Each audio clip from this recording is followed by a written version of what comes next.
A long time ago, in a galaxy far, far away, everything started to suck. There was an awkward silence. You can't leave it open that long.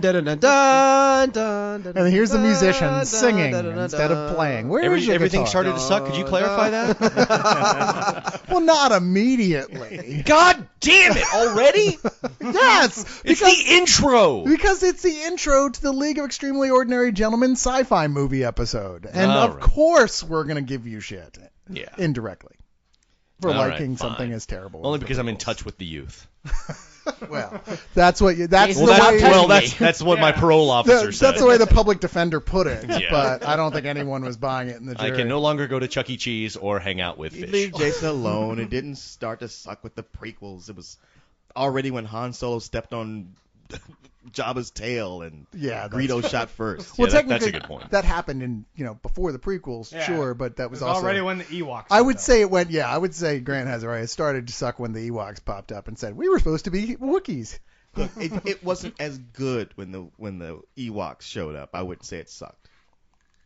Fair enough. Although there were, even when I was a kid, there was points, not even with that so much, but with the wrap up between Luke and Darth Vader, where I was like, Luke, just kill the motherfucker. I don't care about all this evil and good and all. You're the point, Dark side, though. That's the whole point! Really? So the good people can't kill someone who's an evil guy? Because it seems to me that good isn't going to win But this then fight. he's no better than they are.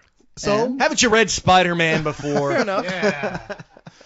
Yeah, well, that worked. I guess that works for Spider-Man. I just didn't buy it in the live action context. I'm just saying. He's not Han Solo, it's Luke, and that's why he's a Jedi. And yeah, you're right. It doesn't really make a lot of sense. No. But we're not really here to talk about Star Wars, although we will get into that. We're here ostensibly because Avatar is right around the corner. It's coming out next Wednesday. Dances with Smurfs. Oh, man. Some of us are a little cynical about it, apparently. Not the last Airbender. Yeah, Avatarded. That's what Grant was calling it, Avatarded, which is cute in your own Okay, juvenile I'll kick fashion. it off. I think it's going to be a damn good movie. I don't think it's going to be amazing. I don't think it's going to be groundbreaking. I don't think it's going to reinvent cinema, as everyone is saying, mostly James Cameron. But, odds are it's going to be a fucking cool movie. Wait, how long is it going to be? Probably 2.5 about 3 hours. hours. Yeah, 2.5. 2.5. Big Okay. surprise there. We'll cut down from 6. Yeah. I think the it's story like a might half hour. be great, but I think the special effects that are heralded as amazing, Are mediocre at yeah, best. I think they look like a 90s wallpaper graphic. I think you guys are wrong. I think the only reason you're saying that is because you were told it's going to be the most amazing Yeah, thing. I And agree. otherwise, had you just walked into it, you're going to like, wow, No, that's really cool. I see these little flying beasts they have, like fighting these helicopters. I'm just like, ugh. So that's it just not the reminds me best- of bad childhood sci-fi. That's not the that- best CG you've ever seen? Looks like the Sectors, if you remember that toy. Seriously, No. you can honestly tell me No, that's not I watched the best Benjamin CG you've Button, seen. and I thought that was some of the best I've seen. I can't- watched this, and I'm like, that looks like an animated blue person walking I mean, around. I don't think it looks like you'd make a mistake of it being real, but you just said it. You were expecting to see that. You were expecting to see a blue person that was CG that you went, I was expecting it to convince me it was a real person. I never for a second thought it was No, going to do you know what? that. It's sad because I watched Final Fantasy's movie like 10 years ago, and I think those graphics really were like jaw-dropping. I watched this, and I'm like, yeah, it's not that great. I saw more impressive things 10 years Well, ago. my big 15 gripe years ago. with it is the design. They look like a goofy, elongated version of the most recent mutation of Beast in X-Men. Yeah. Uh, Creepy cat people. Yeah, I think they look kind of silly. But that said, name a bad James Cameron movie.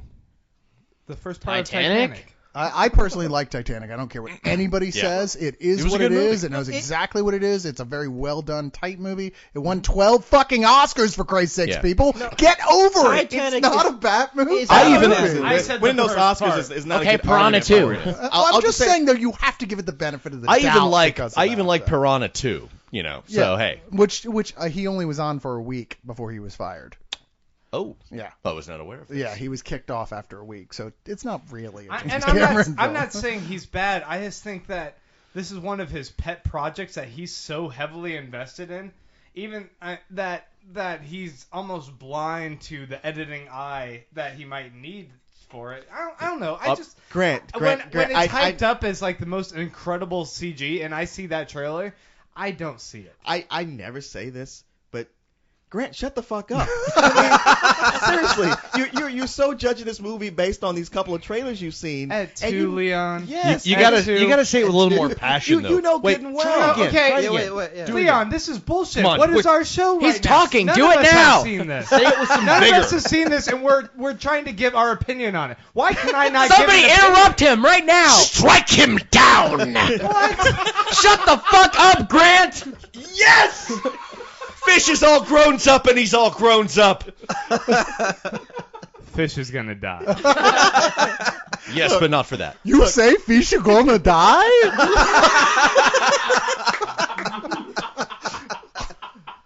Oh, jeez. Our giving our opinions based on trailers is based on, oh, well, here's the history of this movie, here's the history of this director, and here's what I see in this trailer so far. And based on all this, I think that maybe it will be this way. But you're saying, despite the fact that this guy's done nothing but good work, and these aren't the worst things I've ever seen, I was promised something that this 30 seconds is not delivering. I think this movie's going to suck. I didn't say that. I never said it would suck. I said I don't like the look of it. Avatar. And that was my point. Avatarded. I said Yeah, they Avatar is kind of harsh. You've said it's gonna suck. Don't even dance didn't. around. I said I've seen the graphics and they're heralded as great graphics, and I don't like the graphics. I And think that's they the only are. thing I have to judge The it based thing is on. you're- Okay, so is the I don't movie like the so graphics. much worse because the graphics aren't phenomenal, the best thing ever? Just because a movie doesn't have the best CG, I don't think it should really hurt the movie. I think it's the best I think CG it I've can. seen. I think it's not as big a step as you were saying with Final Fantasy, which was such a huge step in animation.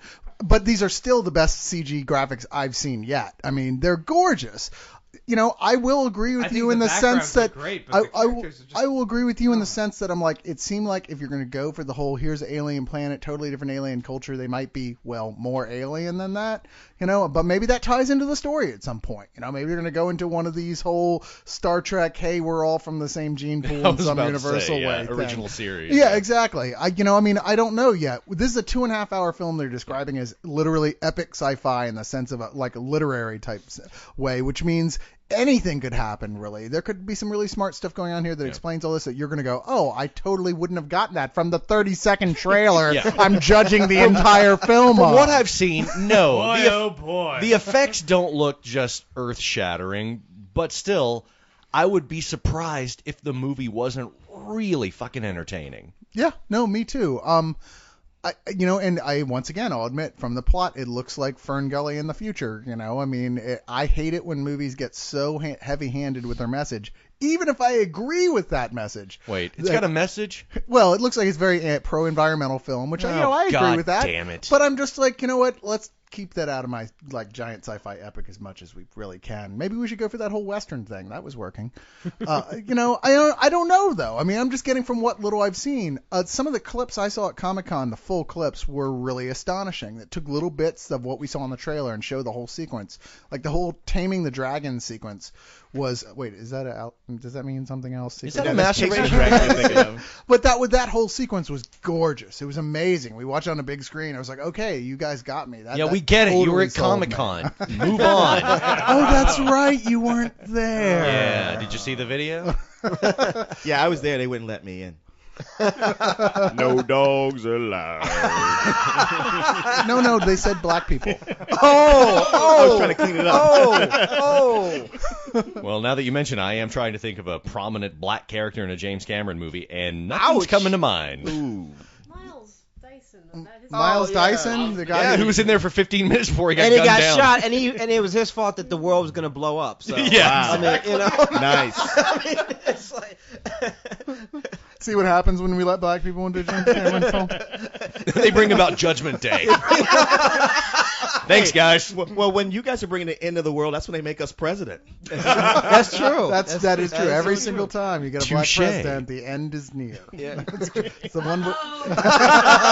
It's Deep Impact. What's the other one? 2012. 2012. Yeah, just don't. It's a bad idea, fictionally speaking. Now, damn, Grant. Our present situation. Damn. That's some cold shit, man. I hope not. I'm just saying, get on the Negro internet and just make sure that you don't kill us all. All right. Just send out the word. Give us a few more years. All right. Negro internet. Like, so there's a separate internet. Oh, we're that we only speak. we're segregating our internet, dude. Oh, okay. I didn't say. You gotta drink from the black internet. I'm surprised. I don't have Is that a why password. mine is so slow? No, yeah, it's about 15 minutes behind, right? So It's on CPT. CPT. Your picture will download in 20 minutes. That's so funny. Somebody wrote in the spill last week and it's like, man, you guys sure do love making fun of Mexicans, don't you? I don't hear you making jokes about anybody else. Yeah. Yeah, I know. He said that. It was like, Well, we don't have any Mexicans here. did you Right? not hear that Really? entire episode?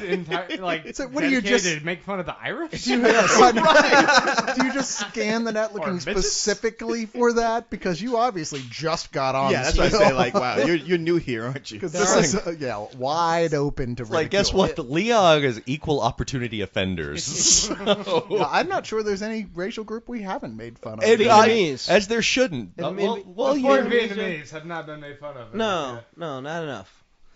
Yeah, where is high? Wait, is he Vietnamese? I don't know. He is. Oh. No, I'm kidding. I know. I was gonna make a joke because he gets so mad when people are like, "God damn it, I'm Vietnamese! Can't you tell?" And you're like, "Of course." just go back to the killing fields, buddy. Oh, that's Cambodia. So. See, there you go, buddy. We don't just make fun of Mexicans. We covered the ground. Now we got the Vietnamese out of the way. I think we've done it all, except for those goddamn Bulgarians. And welcome to Hee Haw. and I'm sure Nikado was at Jason's wish list, about to hit purchase, and went, oh. Right. Perhaps not. He's Japanese. Yeah. What do you see? Japanese is not the same. That's not the same, That's man. not what I was saying. Oh. Jason's the one like, so? How do we get this Wait, far stay far off off the the What was the rails topic here? for today? So We apparently, haven't even according to started you, introductions we yet. can't really discuss much more about Avatar. So I don't think we that's can have entirely we can have a true. reasonable discussion, but to go like, I'm just pissed off, and I think it's going to be this, and I'm disappointed already. He is. I think it's a bit much. Or I don't think you can talk about Avatar because you haven't seen the movie yet. I don't think And that He sounded so much like me. that sounds exactly like Leon. What the hell was that? I'll tell you, man. He put a little bit more Colonel Sanders I into know. it. I don't reckon that you can talk I just don't recognize see, the yeah. Avatar, sir. unless you get yourself a KFC bowl. What the fuck is that? You can talk shit about the movie, but sodium she on just it. seems like Hey, you're emotional. They are about to it. stab this motherfucker, and I cannot wait. I am a dead man. I will hold him down. It's time! I told you it was coming. I thought it would be me, but it's not. You're dead, motherfucker. Fuck! You guys keep feeding me these beers. And you see what happens. Yeah. You brought this on yourself. Your inner white hood comes out. Yeah. I was scared to talk. Uh-oh, I what did I sounded so much just like the kingfish. I think it's like you just seem so emotional about it, Grant. You're like, no, I'm just saying it might not be all that. It's like, no, you're not. what You're you coming said. in every time I'm talking to you. just think- you're raving like a madman about how it's gonna suck. I No, don't like you're the graphics. You're not the only guy who's saying this. Now, to be fair, there's a very strong internet flashback trend going on right now that all the internet hipsters seem to be following at I think this. it looks Oh, like you a mean like Smurf you? jumping on No, a not flying like battle me. pack, I'm fighting people. I'm like, I don't You know. love He-Man. I do love 80s cartoons, and I guess that's hence my reference. Wait, and yet the animation in here is crappy? Like, oh yeah, I can watch all that Hanna-Barbera stuff. James Cameron did contract Filmation out to do the effects. I'm sorry, Grant. We're being so mean to you. I just don't like inconsistency. He's like, damn it, I've been here for too long. You're supposed to make fun of Harris. Yeah. Who? Hey, I was off mic, but I just wanted to chip in and say I hate you too, Grant. Yep. You know, I'm perfect. Nothing to be unexpected, Bo. I do want to say that there is, at least a chance that this is going to be as bad as you think it is. I in fact, my feeling about the thing is that I'm mixed about it. I mean, I'm excited because of it's Cameron and everything he's done before. I think the graphics look great, but the story looks to me like kind of been there, done that, not all that interesting, but we're only seeing a tiny little piece of it. I'm going into it not really excited and not really even that all that tentative, which is perfect way to see a film if you ask me. I'm just go kind of curious. in- yeah, just curious, and I hope it doesn't disappoint. It's a little weird timing the way they're releasing it, but I guess they think it's a Christmas movie. Well, I hope you guys are right. Well- I mean, I have the same vibe as Watchmen, where I thought maybe it could be good, but it could be bad, and maybe this one will turn out good, whereas that one didn't. Yeah, So true enough. Well, and I think part of the hype, though, is like when you had the 60 Minutes piece on it a couple weeks ago, is like, is this movie going to be a game changer to help save the film industry?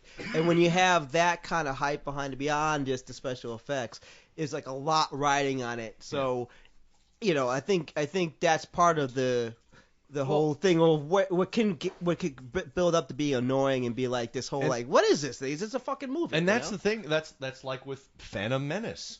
Yeah. Bear with me. I know. Yeah, I brought it up, but Here Go ahead, we brother. Go ahead. Jesus Christ himself could have come out and done some breakdancing with Turbo, and just really Turbo busted from the American Breakin'. Gladiators? from For Breakin'. Breakin'. From Oh, Breakin'. okay. Yeah. Okay. And American Gladiators and people people. would have been like, oh, yeah, but it wasn't as good as the original. That was kind of shitty. Well, And Grant blah, would be blah, like, blah. that CG is terrible. Oh, my friend, I'm gonna have to disagree with you there. You think? Because when we all saw it, we were sort of brainwashed by the Star Wars mystique, and as much as like we didn't come out going like, man, that sure sucked. We were like, well, it wasn't everything I'd hoped, Yeah. but Yeah, you were it's too Star hyped up Wars, to and think it. We yeah. were very fair about it because we wanted to be. we fair wanted about to be it so good. And bad. go like, well, it's been a while since I've seen it, and there were some things that weren't kind of cool. It was a little bit. It was all right. Well, wait a It second. took- Hours of therapy. Yeah, it before took you a while could admit for it to set in. For somebody saying like, really? So what'd you like about it? And then really going back through and going like, oh, hold on. I like Well, Darth this is Maul actually being kinda chopped in bad. half. To bring up Nikado again in the course of 15 minutes, I was talking to him the other day, and I was saying that had the original Star Wars trilogy just not existed, and then Phantom Menace come out, it would have been a revelation. People would have been fucking blown away by it. I disagree. That one still had the pod racing, right? The pod racing kicked ass. I don't know, man. What about all the racial stereotypes? Okay, so buried that was within No, there? You okay. got me there. But. I almost have to take that out of there because I'm convinced Lucas just doesn't get it. He Right, doesn't that's what I think, understand too. it, Yeah. and it's not malicious in any way. And so but- I almost have to take that out of the equation when judging that film, and I still hate it. He Okay. was still willing to take all of Jake Lloyd's takes and be like, that's good enough for this film. Well, and again, maybe he's right. Maybe Lucas is right in that it's not for us. And yeah, I have huge problems with the prequels. I do love them, but yeah, I think they are seriously flawed. But if you and you several of you have read my review of the Clone Wars that I wrote for Spill when it came out on DVD, the Clone Wars movie. But I got to tell you, kids these days are fucking batshit insane for the Clone Wars. Sure, I mean, it's true. they are nuts over it. I mean, it is. It's like I was for Empire. It's. So I don't know how to reconcile that. Was this a cartoon series on Cartoon Network? Yeah. And the movie that Well, launched it. it's easy. There's stuff that I liked when I was a kid that I don't like anymore, and there's stuff that I liked as a kid and still fucking rocks, like Empire. Empire holds up under any kind of thing. And for Lucas to come out and say something like, well, it's not for you. Yeah. You audacious dick. Fuck you. Well, he went into making the new prequels saying that, and all that is just a void criticism move right from the get-go. You know what? If we just say that, then we can get away with fucking anything we want and just go, well, it's for kids. Look, that's a bullshit argument, Yeah. and that's the same argument that Corey and I have arguments I know. about sometimes where he goes, I'm rating this as if I was a 12-year-old girl. Well, you can't fucking do that, dude. No. You're not a 12-year-old girl, and the court has already allowed you're not even allowed to talk to any at this Cyrus. point. So I don't see how you can rate the one from that point of view. Well, plus, there's not a lot of kids' movies and TV shows that have Senate subcommittee hearings as a big part of the plot, or trade negotiations. Right. I mean, they made the first 3 Star Wars, and those were not for kids. They were Right. made for about a teen audience to early 20s, Yeah. I'd say. And everyone else just jumped on and loved it too. So for him to suddenly make the prequels geared only toward kids, it's like RoboCop making a cartoon series. No, Which they did. moment Oh yeah, they did. the moment everything changed in George Lucas's head was when he saw the pre-orders for the Boba Fett doll from Kenner Toys. True, his that was toy the sales. moment absolutely everything changed, because it went from like, wow, that was a good move, Yeah. making the deal with 20th Century Fox to get all the rights to the merchandising on the side. I made a lot of money off those Star Wars toys. That Empire toy was like still, I think, one of the best-selling toys of all time. Same thing happened when Corey saw the pre-orders for the co-host doll. No, that was definitely a conversation that went, hey, Brain, remember when we were prodigies of Francis Ford Coppola and wanted to go on to make the next great American movie? Well, fuck that. No, it did turn into, because you watch Return of the Jedi, it's so clear. I mean, the reason there are Wookiees instead of Ewoks is because Kenner Toys went to them. Ewoks instead of Wookiees. Kenner Toys went to him and said, look, we know we've seen the script, we know what you're doing with this Wookiees, but we drew up this design that's testing really well with our people, and we think you're going to sell a lot more toys this way. And he changed his mind and rewrote the script because of that. Now, what does that tell you about him as a creative Can you think of a person? time when that's happened recently again? Batman and Robin. Yeah, exactly. McDonald's was in the boardroom dictating script changes. Wait, are you saying that we should not sell the Jason doll we made that goes, I will fight you, I will fight you? Bad call? No, only if like somebody in the league lounge had made up what it should say. That's Yeah, essentially or what they're if we saying. like decided Yeah. like he wasn't allowed to say that anymore because it was dumb and it wasn't working, and then they were like, oh, there's a lot of money here in our marketing of this toy where he God says knows that. we've tried to, And but then it we won't said, wash. Yeah, and then if every single episode like 10 times, Bo was like werewolf, and we were still doing that. Werewolf, ka-ching. Yeah, and then that would be what we're talking about here, but it's not at all. It's just that's not art anymore. That's entirely commerce, and that's what he went advertising. into the prequels with his state of mind. And I know I brought this up. It was even on a somewhat recent Leog, and it's that the word Ewok is never uttered once in Return of the Jedi. Not once. Yep. And yet everyone knows what an Ewok is.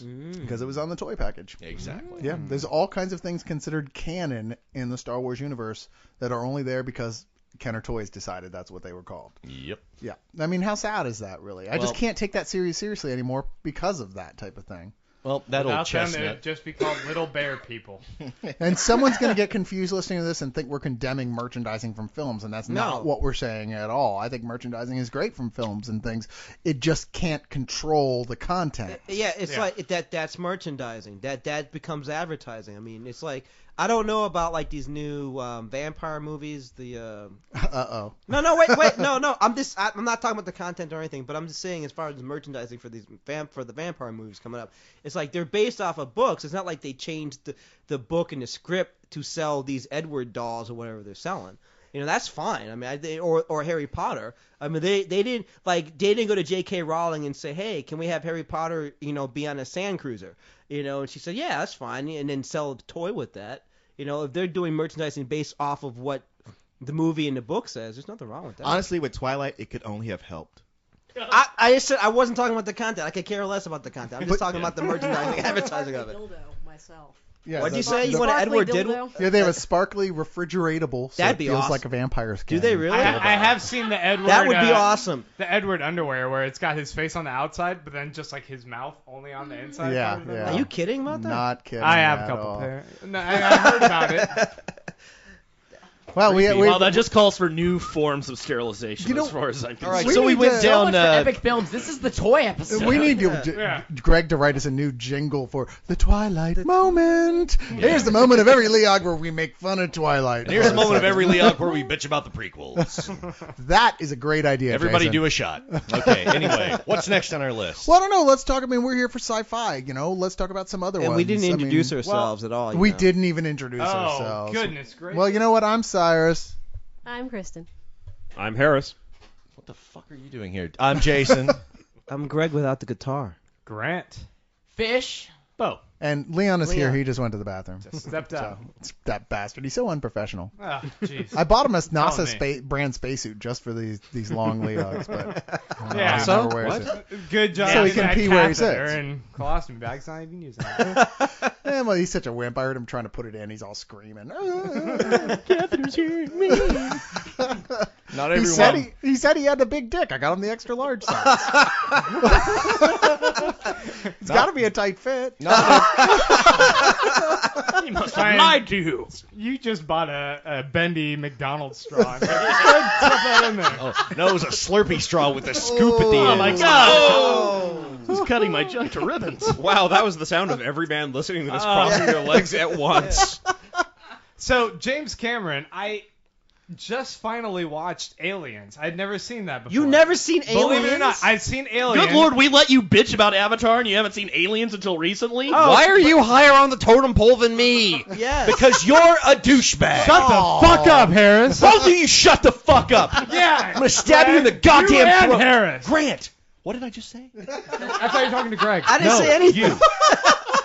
Oh, man. I'm talking to you and I'm talking to Harris. Both of you, shut the fuck up. Bo, are you higher than him? Yell at Jason. Oh, he's higher than him, all right. Stony McGee over here. I'd like to say that Jason and I are pretty much both the same amount of drunk at this point. So Fair you enough. just saw Aliens. I did. And damn, that movie is good. And it does all the stuff that Also, water is I'm wet. seeing in Avatar, but I'm guessing it's better in Alien. Welcome to 1986, moron. Man, this is Jason's Be Mean to Grant episode. Every episode. And is that, anyone who actually. gets in the way. Been gone a while. That's true. He's got a lot of He's abuse. missed me. Okay, you're right. Aliens is arguably Cameron's high point. I mean, it is for me. That's Yeah. my favorite Cameron film. That's a good point. I've watched it maybe yeah, no. more than any other Asshole. movie. I'm not Yeah. even entirely sure. Wow. I mean, I certainly watched it enough times before they put out the much longer director's cut, and then upon finding out that it was indeed better than the regular cut, watched yeah. that many more times. I mean, it's a fantastic film. People always have the argument, what's better, Alien or Aliens? And I mean, it's no disservice to Alien, which is a fantastic One's film. a horror movie, to one's s- an action To movie. say that Aliens is better, but I honestly think it is. No, I mean, spinning off of our Joss Whedon episode, James Cameron is another person who like really does the whole female empowerment thing, and Ellen Ripley is just a perfect example. I think I was reading that prior to him getting the full contract to make the movie, they had promised that she was going to be a part of it, and then once that she was negotiating a salary, they were like, "Oh no, that's too much." And James Cameron was like, "Bullshit! Either Sigourney Weaver's gonna be in this movie, or I'm not doing it. You guys already promised." And she got a $1 million contract to make the movie, which was like unheard of. 6 times That's more like- than that's she like- got paid. That's for like her- the $12 first million movie. in boy Yeah, dollars. Yeah. it was like a shit ton, and it was like, fuck yeah, she's playing Rambolina in the movie, is what she was saying. So it was awesome. You know, I think the thing that people really appeals to people about the way he portrays femininity is that they are just that. He's not doing like so many people do, where it's a woman playing a role that was written for a man, essentially. Yeah. Which even Whedon is guilty of a lot of the time. These are women. I mean, and Sigourney Weaver's incredibly strong as Ripley. I mean, she's not anybody you'd want to fuck with, and yet her maternal instinct is still very dominant there and very strong. I love how much they portrayed that in the movie with her trying to take care of what's the girl Newt. Newt. not Salamander. That's one of the greatest moments in movie history is get away from her, you bitch. Oh Yeah. yeah, easily. Yeah, it was just like in Harry Potter 7 where that's my what was Jesus it? Christ. That's my- I'm sorry. I just made Jason leave. I won't even finish it. You broke But Jason. Mrs. Weasley is also a great character. That's all. So She wait, does have 15 kids, so yeah, her maternal instincts are running real high. Yeah. Well, it's just the old mama bear thing. It's like, it's one of those cases of, yeah, it's all well and good if you're dealing with a guy, but if you fuck with the cubs. Wow, she has 15 kids? No. I was going to say, her instincts aren't only strong, she also whistles where she walks anywhere. I was exaggerating. It's a clown. It's a uterus, not a clown car. Like, a redhead, it counts as like 5 kids. No, that's true. That's true. They come out tough. It's true. do you guys feel the same way about Sarah Connor? I was about to say that. yeah. Same thing, where she's that totally strong, totally protective mother, character. But by Cameron's the really good at second that. one, she's just What- a but- full-blown military, Well, see, that's psychotic badass. That's what I was gonna say. That's what I found interesting. That's what you find interesting between Alien and Aliens, and then Terminator and Terminator 2 is the growth that the female character takes, where like you were saying, Alien is more of a horror movie where she's kind of just in survival mode and saves the cat. But then when she's thrust into the action, Aliens is a terror movie versus the horror. Right. But then when she's thrust into action, kind of like Sarah Connor, she's in survival. She's trying to get a grasp of all this stuff. Then she accepts it. So for the second movie, she just becomes totally badass, just like Ripley did. You're actually pretty good without the guitar. Well, I'm gonna go ahead and But I mean, my bad. I just saw we're actually talking about somebody's work who I've actually seen. I mean, Josh Whedon is cool. I just never seen it. Punch you, Greg. I'm just saying. I'm not saying anything bad about it. Oh no, stop. His name is Josh, dude. It's Oh, Josh. It's not Jeez. Josh. Oh, well, see, shows you how much I know. Joshua Whedon. Josh. Yeah, Joss Whedon. So Josh. Asshole. Is it like Josh Stone? like the R&B singer? I don't know who that is. Anyway.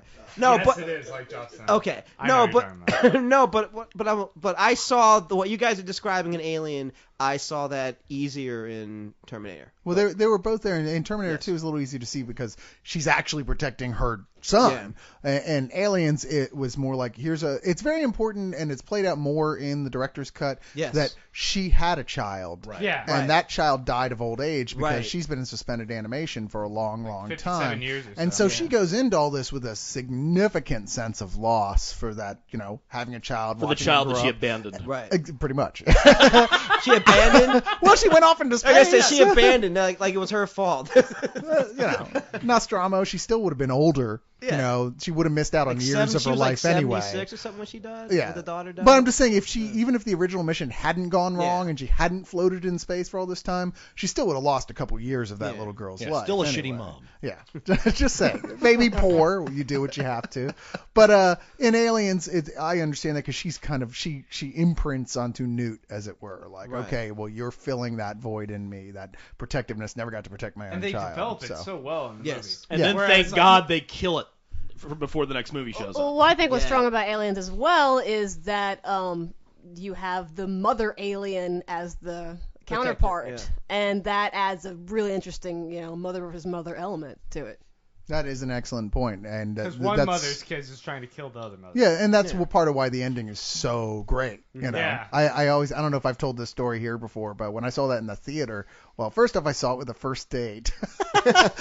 I didn't know it was the chosen. I didn't even know it was the premiere. We just like, let's go to the theater and see what's playing, and it was that. We got in, and that, as you know, it's terrifying. And it's that sequence where she's holding Newt under her arm and she's just running, and the camera's real close in on her. She's running, not even looking where she's going through this labyrinth. And it stops, and the camera pans out, and you just see all these eggs everywhere, and it pans up and sees the giant queen mother. At this point, the theater is totally silent. I mean, there's not a sound. You can tell everyone is totally fucking freaked. And this guy goes, Jesus fucking Christ! And everybody just broke. It's one of those great theatrical moments. No, I thought they would have broke when she does the head cock and then blows them all away. I love that when she does that head cock. She's like, bitch, you don't think I can see your game? You're still shitting out eggs over there. Okay, now I know what I'm going to put on when I go to sleep tonight. I got to watch Aliens again. I thought you used that as your alarm clock in the morning. Well, you know what? We've talked about Cameron. Let's talk about other epic sci-fi. I think there's no other better place to start than, the other one besides Star Wars that really broke the ground. Battlefield Earth? Planet of the Apes, which is one of the truly great epic sci-fi movies. I mean, it was another one of the first toy movies as well, where they were just merchandising like crazy. God knows. I mean, as much as I'm sad to get rid of, be dumb and gotten rid of all my original Star Wars stuff, I'm much sadder to have gotten rid of my Planet of the Apes playset. Because that that's was one of the worth first so Mego much sets. money. Like Mego, you springboarded off that to do all those superhero action figures. Yeah. But it was the Planet of the Apes, and they had the whole Apes Village playset, which I see those commercials, and man, I wanted that so bad. I never even knew anybody that ever had that. Yeah. I knew a kid that had that. I had that shit that. was awesome. I had that full Planet of the Apes. Did set. you really? I had all the Planet of the Apes shit. Wow. And the weird thing is, it was all One kid hand-me-downs had too those for my brothers and sisters. Oh. And I was like, wow, this is awesome. And then years later, I had an Atari 2600. They had put out Empire Strikes Back video game for it. I didn't have any money. Which was horrible. My mom and dad said, why don't you have a yard sale? Oh. Thanks, Mom and Dad. Yeah, bad Yeah. call. Yeah. Planet of the Apes. I don't know if anybody's. I mean, I grew up with those movies always being on, and never really thought that much about them. It's like, oh yeah, apes like catch pieces. Thought they were kind of good, but probably more cheesy than anything. And it wasn't until I was here in Austin, went to one of those Paramount showings, and they had it partnered with Blade Runner, and I was like, well, I'll go to see Blade Runner, and Planet of the Apes, sure, I'll watch it. We'll get a good laugh out of it. And the first time to sit and watch it from beginning to end, I was just mesmerized. Yeah. And just completely taken by what a great story and social message and one of the best endings in a movie has ever had. Oh, yeah. I mean, just the way it totally pulls you in with Charlton Heston's character being such a badass and an asshole, and just like, yeah, inside a week we'll be running this place, and then how it completely turns around, and just like the thing I thought was so cool was how through so much of the movie you saw Dr. Zaius as being the villain. Dr. Zaius. No, Mary can't help herself either. No, I know. I love I legitimate hesitate theater. to even say that. Doesn't even speak his name. Yeah. But at the end, going like, oh shit, Dr. Zaius was kind of the good guy. He knew what he was talking about. Damn, he's just trying to protect his people. And all I gotta say about that is, once again, Tim Burton tried to remake a movie and fucked it up. Look, I don't care. A lot of people say they like the Charlie and the Chocolate Factory version, Tim Burton. I'm not one of those people. I think it's crap. But then again, I don't like Tim Burton's style that much. But Planet of the Apes, nobody likes that one. Not Tim Burton's fan or anyone else. That was a garbage movie. And if you're judging not watching the original Planet of the Apes by that, please don't. Yeah. Because that is shit, and everybody agrees that's shit. The originals, and I mean all the originals, that entire series of films is so much fun. Wow. Yeah. I mean, it's maybe so maybe great don't go when you that see far. it. I love the whole series. I do. I love them all. I mean, they're not all as good as the the first one, by a but, stretch. but honestly, they're all really good. They rode that nonetheless. shit into the ground like prequel jokes on Aaliyah. Well, it was one of those things where you had one faction trying to kill it and the other faction trying to keep it going. Because like the studio would just say like, wow, we made tons of money off of that. We want you to make another one. But here's half the money you had the last time. Yeah, and you can tell towards the very And they would end. do that every time. And like even Charlton Heston, like, okay, look, I need you to kill my character off in the second one so we don't make any more of these. Too sweet. And they do. But they just kept on making them. They're like, fine, fuck you, we'll go back in time. And then the god awful TV series. Well, the All right, series was I don't bad. count the series. Yeah, the series Series was was bad. But The mask didn't even move. Even the last movie where they go, I think it was the last movie where they have the Roddy McDowall character and the I can't remember the name of his female companion, but they end up going to Zora. regular Zora. Zero. They end up going to regular Earth, which you're like, wow, there's a money saver there. It's like so it reverses it. Here's That's the the third apes. one. That's and the human second Earth. to last. Oh, is it Yeah, the no, oh, is it that's- the that's third the one? fourth. Okay. How many are I there? thought that was the No, fourth. There's the- 5, I think. Five. Yeah, it's the third Only one. we had some source of information that we could look this up on. Yes, but I'm not near the keyboard. Oh. The There you all-seeing go. eye. We'll get our yeah. What's the name of the helpful robot on Mystery Secretary? Science Because Theater? the last one Twiggy? takes Crow? place completely on the planet of the Gumball Earth. machine? No, not Twiggy. Crow. I mean, the one Planet who's of the the one Apes. who's like runs the ship. I don't know. C-3PO. I can't remember. Zordon. Bring that Zordon? up. You're just making words No, up. Zordon's from Power Seven's Arc Rangers. I'm 7. sorry. 7 Mark 7. Is Wow. any robot? There are 6 films. Oh, No, oh, five. No, five. because the Okay. remake doesn't count. Yeah, I was gonna say. Yeah. So yeah, it's the third and fourth. Yeah. Anyway, yeah, that's a lot of fun. But I brought up Planet of the Apes. Who's got the next one?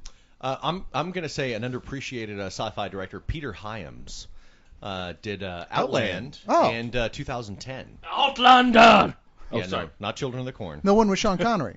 Yes. There was a remake of a western. It was a High remake Noon. of. It's a remake of High It Noon. was High Noon. Right. Yeah. I haven't And it- seen that in It's a years. damn good movie. I watched it a few months ago. It's actually really with, good. with Peter Boyle is the bad guy. That's right. I Yeah. remember it very fondly, but I remember feeling fond about it, but I haven't Yeah. seen it in so long It's I barely really remember. Good. He did that in 2010, and a couple of others. Didn't he that do? are Did he do eluding me. Silent Running? Maybe I don't know. Silent Running's that's kind of a different animal altogether. That's I really like Silent Running, but it's a cult film to be sure. yeah, yeah, definitely. It's not like one of the big sci-fi epics. Yeah. No, it isn't. But Outland is, yeah, it's really good. It very much is in the Aliens vein of things of working class space guys, all very, trucker hats and dirty coveralls and everything. And Sean Connery playing the sheriff who's gonna do the right thing no matter what. And yeah, it's really solid.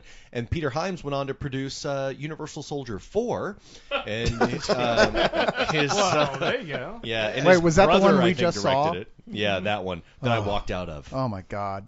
Yeah. I was literally so tired by it was the end of Fantastic Fest and it was Yeah. the last special screening and I was so tired by then. I was like, man, I'd have to slip under the seat and like kind of crawl and that's a lot of energy. No, I did it. I'm just gonna take a nap I was right like, here. I was like, I am out of here.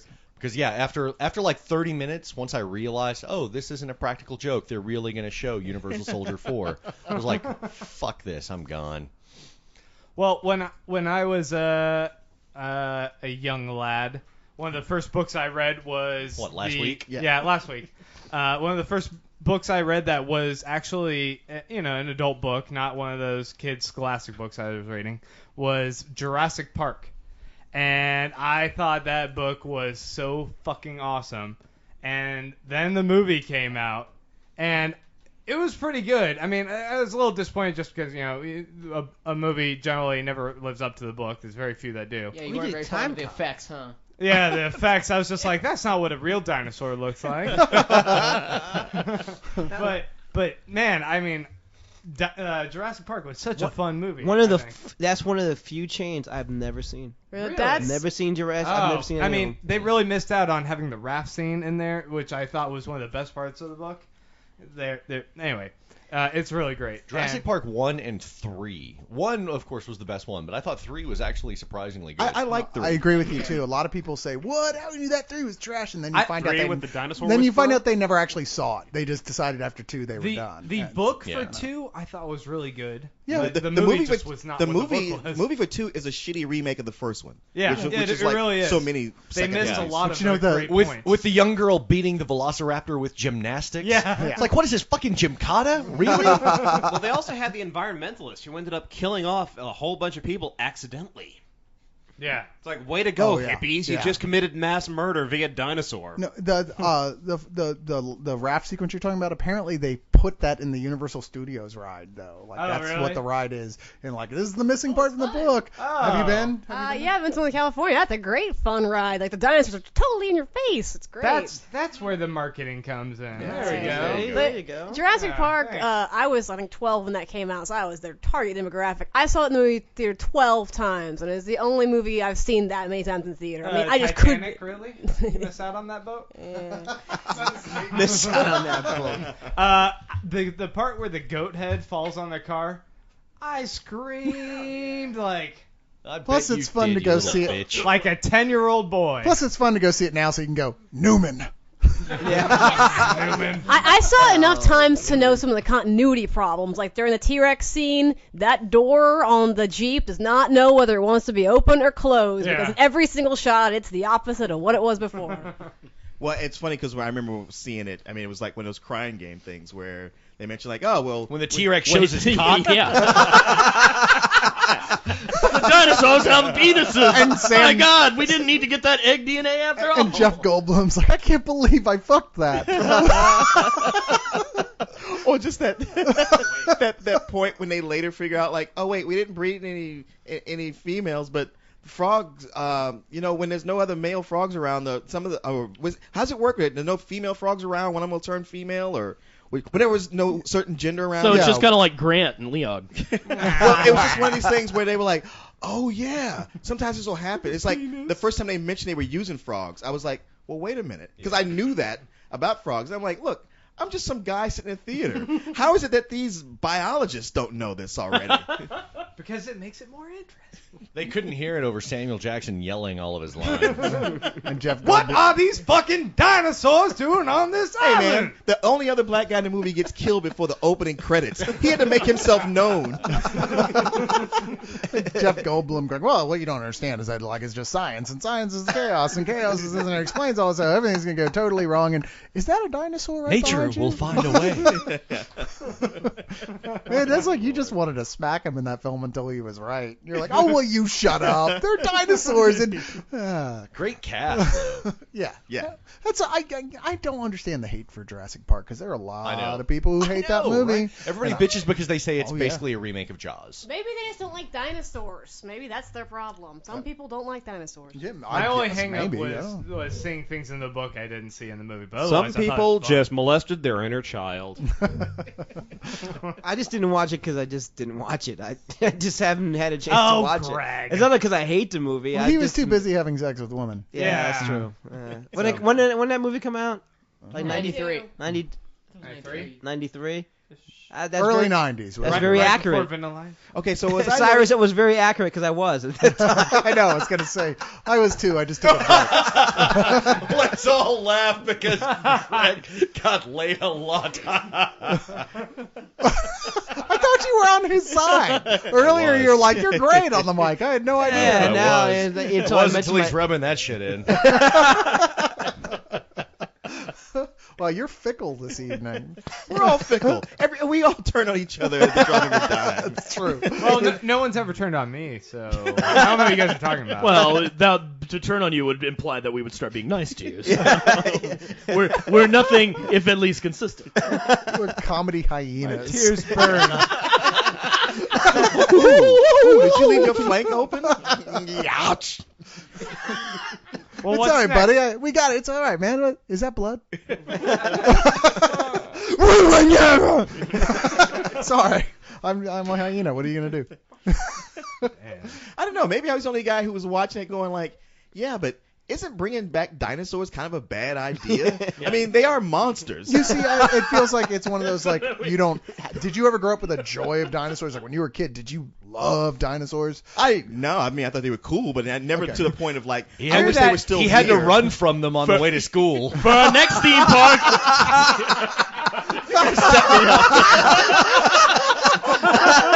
He set me up. He used them to play records. Win. He would put the pterodactyl beat. rock, it's a living. Yeah. Oh wow. That was That a was thing of good. beauty. That Jason. You're that same naysayer that says that we shouldn't bring back polio. Wah, wah. In our next theme park, we're going to recreate Florence in the 1300s. Hey, polio took out a lot of douchebags. Free Don't- plague Don't for put it everybody. down wholesale. Wow. No, I think when you grow up loving dinosaurs, your sense of reason of what you're having there, like, but why would you do this? They're giant fucking destructive monsters. You're like, no, they're fucking dinosaurs. This is gonna be awesome. You know, come on, it's gonna be awesome. You know, and I understand that. I went to it going, okay, I can see where these people are coming from. They're arrogant. They're scientists. They're going, we got it under control. We figured all this out mathematically. What could possibly go wrong? And there was at least one of them going like, God damn it, I want to see an Ankylosaurus fuck some shit up. So look, we'll just hire a lot of black people on the staff, and by the time they're all dead, we'll be long gone. We will be helicoptered out of this motherfucker. and give Project them all Human red shirts Shield. just to ensure. Yes. Anyway, Anyway, who's got another one? how about George Miller and his Max Rockatansky series, starting with Mad Max and the Road Warrior? That was when Aussie cinema made good, really, Yep. for the exploitation cinema had been going on in Australia for, God, about 10, 12 years before that. Yeah. And 10 this was years. when it broke, when it suddenly was like, hey, there's something to this going on, which is that became what it was all about for the 10 years after that, which was, mutant gangs on the road post-apocalypse. Actually, it was an Australian plot to ship all of their crazy Catholics to Hollywood. They get revenge for England for what they did. You know what? Exactly. I think the end result speaks for itself in that brought us Yahoo Serious and Young Einstein. And Crocodile No, Dundee. Oh, God. That's where Mel Gibson got his first taste for nice, dirty revenge films. Yeah. Because that movie just went on forever. Yeah. And I was like, man, the first part of the movie was really Talking about the boring. first one Mad are you talking Max? about? Yeah, which one are Yeah. you talking You're about? talking about the first Mad the Max. first Mad Max. Yes. Sorry, yeah. Oh. I should have said that. The first Mad Max, yeah, it just goes on forever. It's really boring until all of a sudden he's like, nah, fuck this. I'm going to kill them all. See, And they he really do. goes- They spend an hour and a half going, yeah, you love your family and are attached to it. Yeah. I get it. Yeah. Yeah, and that sets the pattern for every Mel Gibson movie Exactly. ever. Yes. Yeah. It was And like now- I remember watching The Patriot with my little brother, and we're sitting there, and once Mad they Max. kill his kid, my brother leans over and he's like, It's "Oh, on." they're fucked." Yeah, and like what women want. And I was like, oh no, you didn't turn him down. It's on. I was Oh, waiting. then of course, Passion of the Christ. Like, oh man, you just slapped around a disciple. Jesus is gonna fuck you now. And what was that? Oh wait, what's Ransom, happening? too. Jesus, no, Jesus, no. Ransom. Give me back my son. Give me back my son. I know. Yeah. Payback. It just But that's Oh. the thing is that in so many of his films, Lethal Weapon. man. Lethal Weapon. All 4 of them. you kill somebody Mel Gibson loves, and then he goes off the deep end and Don't fuck with takes, Mel Gibson. takes in it out on the movies. Jews. Yeah, exactly. Well, It's all a Jewish plot. Do not pull him over when he's drunk on the road. That's funny right, thing- sugar tits. Yeah. Well, you know what I noticed about Mad Max? These people were terrible parents. Like, they'd go off and be in a field and be together. I'm like, didn't you guys have a kid 5 minutes ago? where'd Where's the that kid goddamn kid? Yeah.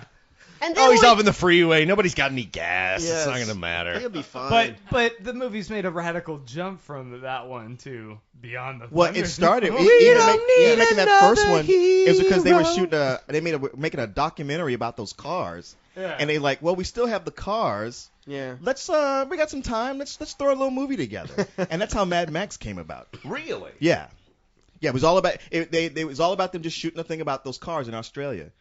And then Mel Gibson was like the one actor they paid to come on and play that role. I thought you were talking about Beyond Thunderdome, and I was like, hey, No, yeah. well, there's Tina Turner. Well, let's see what she's doing. What's she doing over here? Hey, and there's a midget make a on movie? top of a mongoloid. Yeah. Maybe they'll want to be in the movie. But yeah, Who runs then Bartertown? Road Warrior set the new standard for all the post-apocalyptic movies that came out of the 80s. And wait Yeah. a second. And why were they Yeah. all secretly dressed like S&M people?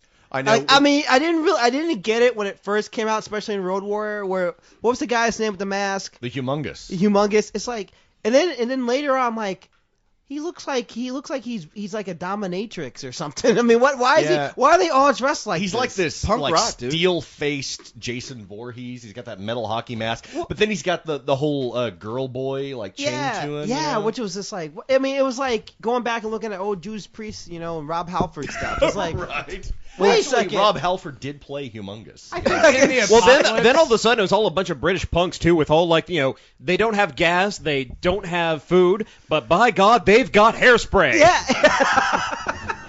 I never really thought of it that way, but yeah, they got the rooster hair. And In shit. the apocalypse, the sadomasochists aren't going to be the ones that are living on. It's going to be all the creepy, weird cat lady shut-ins who all of a sudden pop out and they're Like surrounded by Cyrus. their cats and be like, Hey. oh, the apocalypse happened? Old lady Cyrus is shut-in. gonna come out with Yeah. his stack of DVDs and his PS3 controller and be like, "Huh, everybody's dead." Crazy old man That part Cyrus is true. with his Plus, cane. with all my cats. Except then you'll trip and break your glasses and not be able to see anything. Oh, see, don't Twilight Zone me like that. He'll break his internet connection and not be able to masturbate anymore. Oh no! No. You blew it all up. I got tens What of do I thousands do of with hours this? saved. Don't worry. We're safe on that He's level. got terabytes of porn. What's so weird about that? You say that like it's a bad thing. I'll be So good that's for what that another glowing 6 hours. cube in your bedroom somehow is. it won't last. Yeah, no, I've got you. Not You good haven't enough. seen this secret room with a little Fortress of Solitude crystal chamber, all filled with like all labeled by porn star. Dude, Kryptonian porn is the best. Tara Patrick, it's been so long, I feel so conflicted. We sent you to this world to teach them how to masturbate, my son. God, if only that were funny. Oh, so mean. I know. That's Let's get this guy another beer. Jason that's is my just thing. he's just killing everybody in the room. That's my thing. It's like yeah. Don Rickles, Man, man. he's the drunker he gets, the funnier he is. Mr. Let's- Warmth. Let's shoot heroin into his eyeball and see how funny he is. Again? It's the Keith Richards of Leog people here. Yeah. He says as he drinks his whiskey. Yeah, you drunk. Oh shit! I haven't had any whiskey. That's a good point. Goddamn drunk. Just can't hold your liquor and make it fun Wait, of people. I see a movie on the list there. The Running Man. Who put that on the list? Yeah, we what just did I do look. there? Because You you're notice so there. fired. You notice there it says Battlefield Earth, and then yeah. it says I went he there. went there. Yeah, see, I didn't want to go there, so I went to the Running Man. Who put Split Second on the list? I don't know who did do that. Was that? and then the quote, "We need bigger guns." Yes. Actually quoted it. That was pretty epic. No, right there. we firmly established that it wasn't just we weren't just going to put like the ones we liked, otherwise it would devolve into a bunch of arguments No, you put in the onto big our ones. Google Wave page. We just put everything that we're like. We tried to think of, okay, does everybody know about this one? Clearly, Split Second Is does that not Dr. count. Jekyll and Mr. Hyde back together again? But there were lots of options, some obvious, some That less. is so. somebody Future misspelled Men in- Jekyll, by the way. Yeah, I don't know who did It's that. Dr. Jekyll and Mrs. Hyde starring Tim. Well, Daly. I mean, if you go to the Running Man and Total Recall, the kind of Arnold Schwarzenegger. Okay, how- sci-fi okay, stuff. whoa, He had whoa. a big run. How Who prescient. put Krull on there? No, really, not Kroll. Are you No, serious? No. That's a This would fantasy be Harris film. again. I don't know. love Krull, but I'm- it's a fantasy film. Yeah, it's got sci-fi elements, doesn't it? Not really. No. No. Okay, fair enough. I haven't seen it in a really long time. The only sci-fi element about Krull is that it has a score that is almost identical to Star Trek 2. Oh, that's right. I'm sorry, the Beast came from outer space. They established this, and they take over the universe in the end. Yeah, I really wasn't going for a genre thing there. I was going for that fucking movie sucks. Well, in the 80s, Arnold Schwarzenegger really seemed to have a hold of sci-fi action He films. really did. With Total Recall. Total Recall and the Terminator movies. Wow. And he was in Running Man, right? Look at Yeah. Grant. Yeah. Look at Grant. Well, confidently Running Man setting has the tone. weirdest cast I've ever seen in a movie. It's got Dweezil Zappa, Mick Fleetwood, Richard Jim Brown, Dawson. Richard Dawson, Jesse Ventura. I mean, this is just one of the weirdest movies, and the special effects are terrible. And even like when the whole underground, system is stupid. But every time it's on, I always have to watch it. It was oddly prescient too. Yeah, you that's watch very some of the true. stuff Yeah, that was it was- outlandish. Some of their commercials that was outlandish at the time. And Yeah. you see it and you're like, oh, I could totally see a TV show with people trying to crawl a rope away from a bunch of ravenous Dobermans. I mean, that's Fear Factor. Exactly. No, that's why I keep watching. And plus, Richard Dawson is so good in it. I don't know. It's Running Man was a big disappointment to me when I saw it in the theater because I had already read the Stephen King / Richard Bachman story, Okay, yeah. which is amazing Yes. and See, I it's didn't so read that. If dark. there's ever like a how to not adapt a story Yeah. or book, that movie is it. Yeah, because it's nothing like it. Yeah. And the book is so good, and it's talk about prescient. The book that's really prescient. It tugs And- at your heart. You completely. really feel It's a really amazing story, one of King's best, and the film doesn't even touch on all the reasons that it's great. And yet, in its own way, its film is its own thing that is entertaining, but in a more campy sort of Yeah. fashion. I mean, it took me another view years later to go back and go, okay, I guess this is fun. But even then, we were going from I think Total Recall was the film right before that. I can't remember. It was another much bigger I thought Schwarzenegger. was that before Running Man? I don't know. I thought Total Recall was after. It was before. It was a much bigger. He had a string of pretty big successful films, and The Running Man felt like a half-assed effort by Right. comparison. I can't believe you're talking about Schwarzenegger in the 80s and y'all haven't brought up Predator. yet. Yeah, which is a Yeah, big I was science just thinking fiction. that somebody's we're going to trying be to get all to of it. our ass Yes. for that. Yeah, I know. Just wait. We always get that whole, I can't believe you didn't bring up this, and this is like, we've got hundreds of things Yeah, we could this is talk gonna- about. Yeah, I was gonna say, this list is very, very long, so please. I can't believe you didn't mention this. Fuck you. Oh my god. Really? You can't? You didn't bring up Ice Pirates. This list is bullshit. We only, Then I have a bridge I'd like to sell you. well, I was, people just want to mention the stuff that they love, and that's great. If you want to do it, just don't do it. Just don't do it with the drama there. It's like, yeah, go ahead and say, you know what I liked, that's fine. But you know what? It's don't jump on us. It's not like we didn't think of the movie, whatever it is you're saying. It's just that we only have an hour and a half or so to do this. Although we're never talking about Krull again. Never. Ever. Let's talk about Battle Beyond the Stars, guys. Kroll Okay. sounds like I love that movie. How about Battle Angel Alita? Oh, seriously? Contact? I know Contact is I was gonna say Kroll sounds That like one something wasn't you mine, scrape that's off all your I'm ship, saying. You know? You know what? I will say this about Kroll though: the glaive was one of the coolest Yeah, cool fantasy weapon. weapons Oh, yeah. ever. I mean, Until like, you got into D&D and there's like, wait, the glaive is a fucking polearm? What the hell? well, just the name, the actual weapon of the thing was really cool. Just like Sword of the Sorcerer. No. Bad movie, cool No, weapon. no. If anything, I'm thankful for Krull because it gave Blade one of his best weapons. Dude, I'm thankful for Kroll because it gave us Lisette Anthony, who eventually got naked. But you're right about Schwarzenegger being, as Grant was leading the way with earlier, he was the one who was dominant in that sci-fi big epic film thing for a little while. I mean, we were talking about Total Recall was one of his big ones. Another one of those books where I had read the original it was based on and went into it like, oh, fuck, this is getting silly. But it's so much fun that you go, okay, fine, I'm with you here. And some of the best one-liners in Schwarzenegger's entire history are in that film, you know. It's the good Hello, one-liners. I'm talking to you. Yeah.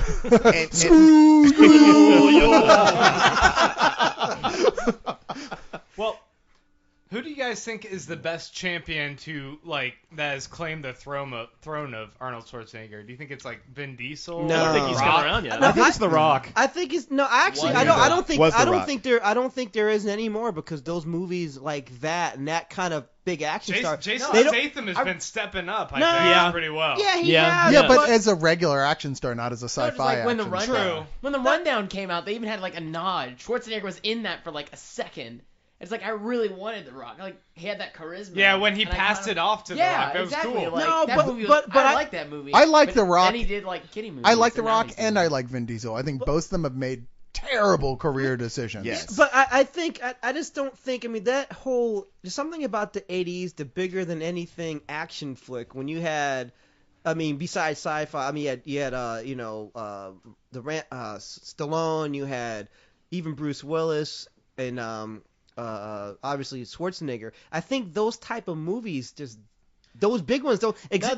It seems like society they is don't too make- cynical nowadays. Well, yeah, to because be able to the 80s was those all movies- about one action excess hero. Right. and having a big excessive kind of living Right. cartoon I like just- that worked. Yeah. Like one of the reasons now you don't have a new Arnold Schwarzenegger because anytime somebody makes 2 or 3 movies in that vein, everybody comes out and go like, "Hey, is this guy the new Arnold Schwarzenegger?" So you're constantly he's already under the microscope.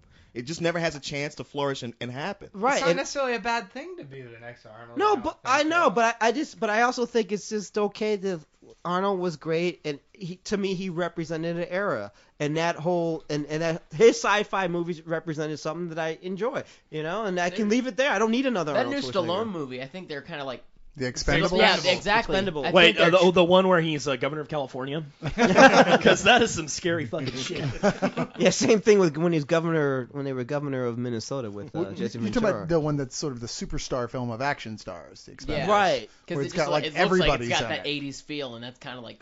But What I That's think what that, they're going for. I think Yeah. that Vin Diesel at least holds the geeky ideals that we want. I mean, the guy is a nerd for as big of a dude as he is. He wants to be that. He Yeah. does guy. want to be that big But super action hero. I think that's misses his that. downfall But though, why because couldn't- that's like what's his name? Wanting to be a superhero in the worst way. Nicolas Cage. Cage. Oh, Nicolas Cage. Yeah, Oh, just because you want it doesn't mean you should have it. I think Vin Hey, but Diesel we made end up some getting brave. The Rock Vin Diesel made some brave Con Aaron choices, for it. and That's he cool. paid for it But what because, about- like the Riddick sequel, is not a good film. It just isn't. It's gorgeous to look at, and I appreciate he wants to make an epic scope sci-fi movie with lots of big action in it. But nobody said, "Is this dumb?"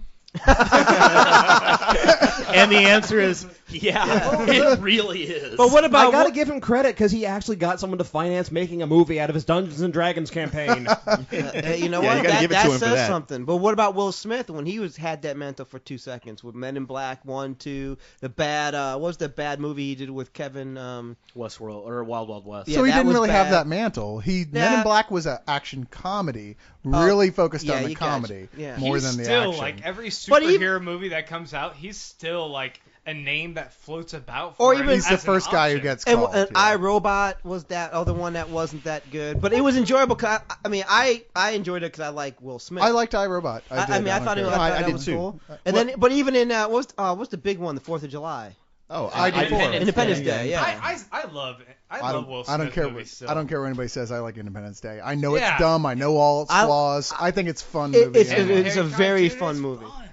It's got lots of great lines Yeah. that don't feel Bill like they're Pullman's just speech waiting to build as an toward speech. it. Bill Pullman's speech actually sells. You go, yeah, okay, so that's good. actually kind of moving by the time Yeah. you get to that, because you're like, we yeah, celebrate fuck these aliens. I'm an American, goddammit, and they don't dare pull this shit. But you know what? After we kill them, let's go after the French. but I I just like do- that one scene. Oh, the Americans are doing something about goddamn time. Yeah. But I do like the fact in that movie that they kill his wife, which actually I think makes that speech sell. Oh, great. Like, lots of people haven't seen that yet, okay? And you Spoiler. just totally spoiled it. Oh, I'm yeah, just I know. kidding. I had Leon's hat on for a second. I'm sorry. Hey, Let me get back to don't you. push this on me. I didn't even like that movie. He's like, I'm not on your side. You don't get to. Everybody didn't get to throw the boomerang all the time. Sorry. All right, fine, Leon. What's your movie you want to talk about then? I already did. We've got lots wanna of them. talk We about got all let's talk day. about Fine. Wait, no. Mr. No. Fisherman wants to Yes. bring one up. Oh, Let's Mr. give. We hasn't Fisherman? gotten one yet. No, just like I'm shocked we haven't brought this up, but my favorite film, and I think it's one of y'all's favorite, Blade Runner. Yeah, Yeah. it's true. Wait, what's this? Blade Runner. Who's in that? No you- one you've ever don't- heard Hey, of. I'm just rowling. I'm just rowling with you guys. No, Oh it's, yeah, you're right. It's, wait, we have to. J.K. Rowling. Yeah, but you didn't see Aliens until last week, so it's conceivable you didn't see Blade Oh, Runner. I'd seen Aliens in bits and pieces. I just never seen it all the way. that through. doesn't count. That doesn't as count. an It example. doesn't I like count. it. Like I'd seen that. In fact, part where that's pretty much the definition of having seen it. Yeah, fine. I'd seen that Mech Warrior scene, and I was like, "Where is it?" And all of a sudden, she gets off the planet. I was like, "Wait, maybe I was wrong." Just, There's no just Mech because you Warrior saw scene? the cable commercial with Sigourney Yeah. Weaver going, Oh, yeah. voiceover, does not mean that you have seen quote bits and pieces. I was watching the movie, Wow. and I was like, "I want to order DirecTV." For some reason. I don't get it. What is this? It totally explains your feelings about Avatar. I've seen 30 seconds. Well, I pretty much know what happened. No. I understand. Actually, this is I'm convinced. Oh, boy. No ageism here, but a younger generation thing. Why I hear this all the time. People go, no, I saw it. I watched for like 20 minutes on TNT in the middle of it. It's like, no. That you don't watch a movie Yeah, and say that's- you watched hey, it or know wait a second. anything about it by having watched 20 minutes Cyrus, of it in I the thought you middle. said that Leon seen most of his movies about 20 minutes between sleeping. I- And he gets away with He it. hits the pause button. Altogether, he sees it in bits and pieces. There- You make a strong point. There was a really great trend in there's a really great trend in the 80s and even a little bit into the 90s of taking like the classic genres of Golden Age and Silver Age Hollywood and translating them into sci-fi mode. Yeah. So you got Outland, which was a western in space. Yeah. You got Alien, which was basically a monster movie in space.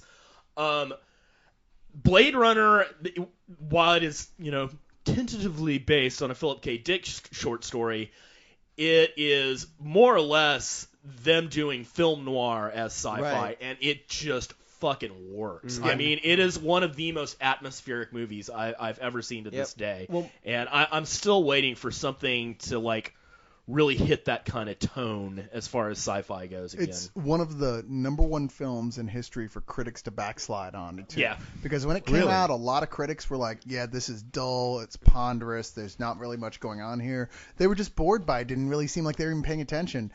Almost all of them have come out since and published essays, like on their, in their books and their main pages. Roger Ebert was the one, I think, who led the way on that, of saying, look, I'm sorry, I totally didn't get that film at all, and now I see it's one of the greatest movies ever I don't made. know about that. I thought he kept the same rating when the final cut came out. He's just like, this is my opinion, and I haven't changed it. No, You you're sure? wrong. I can show you the essay. I have the book that it's Okay. in. Yeah, that's one of my favorites. Fuck up, Pitch. But a lot of critics have come out and done that. Said, look, I was totally wrong on that one. I misjudged it, and it's one of the great films. You look it up. Ebert is actually most famous of being the guy who It's changed his mind. One of those on that. cases where it's like more than the characters and more than the plot, the setting is the Yes. is the big draw. Yeah. I mean, the Sid Mead art direction is nobody had ever done anything like that before in a sci-fi movie before. It's a very dystopian look, which was common in sci-fi, but it was so detailed and it Right. was so accessible to things we were familiar with anyway. It was the first one that wasn't just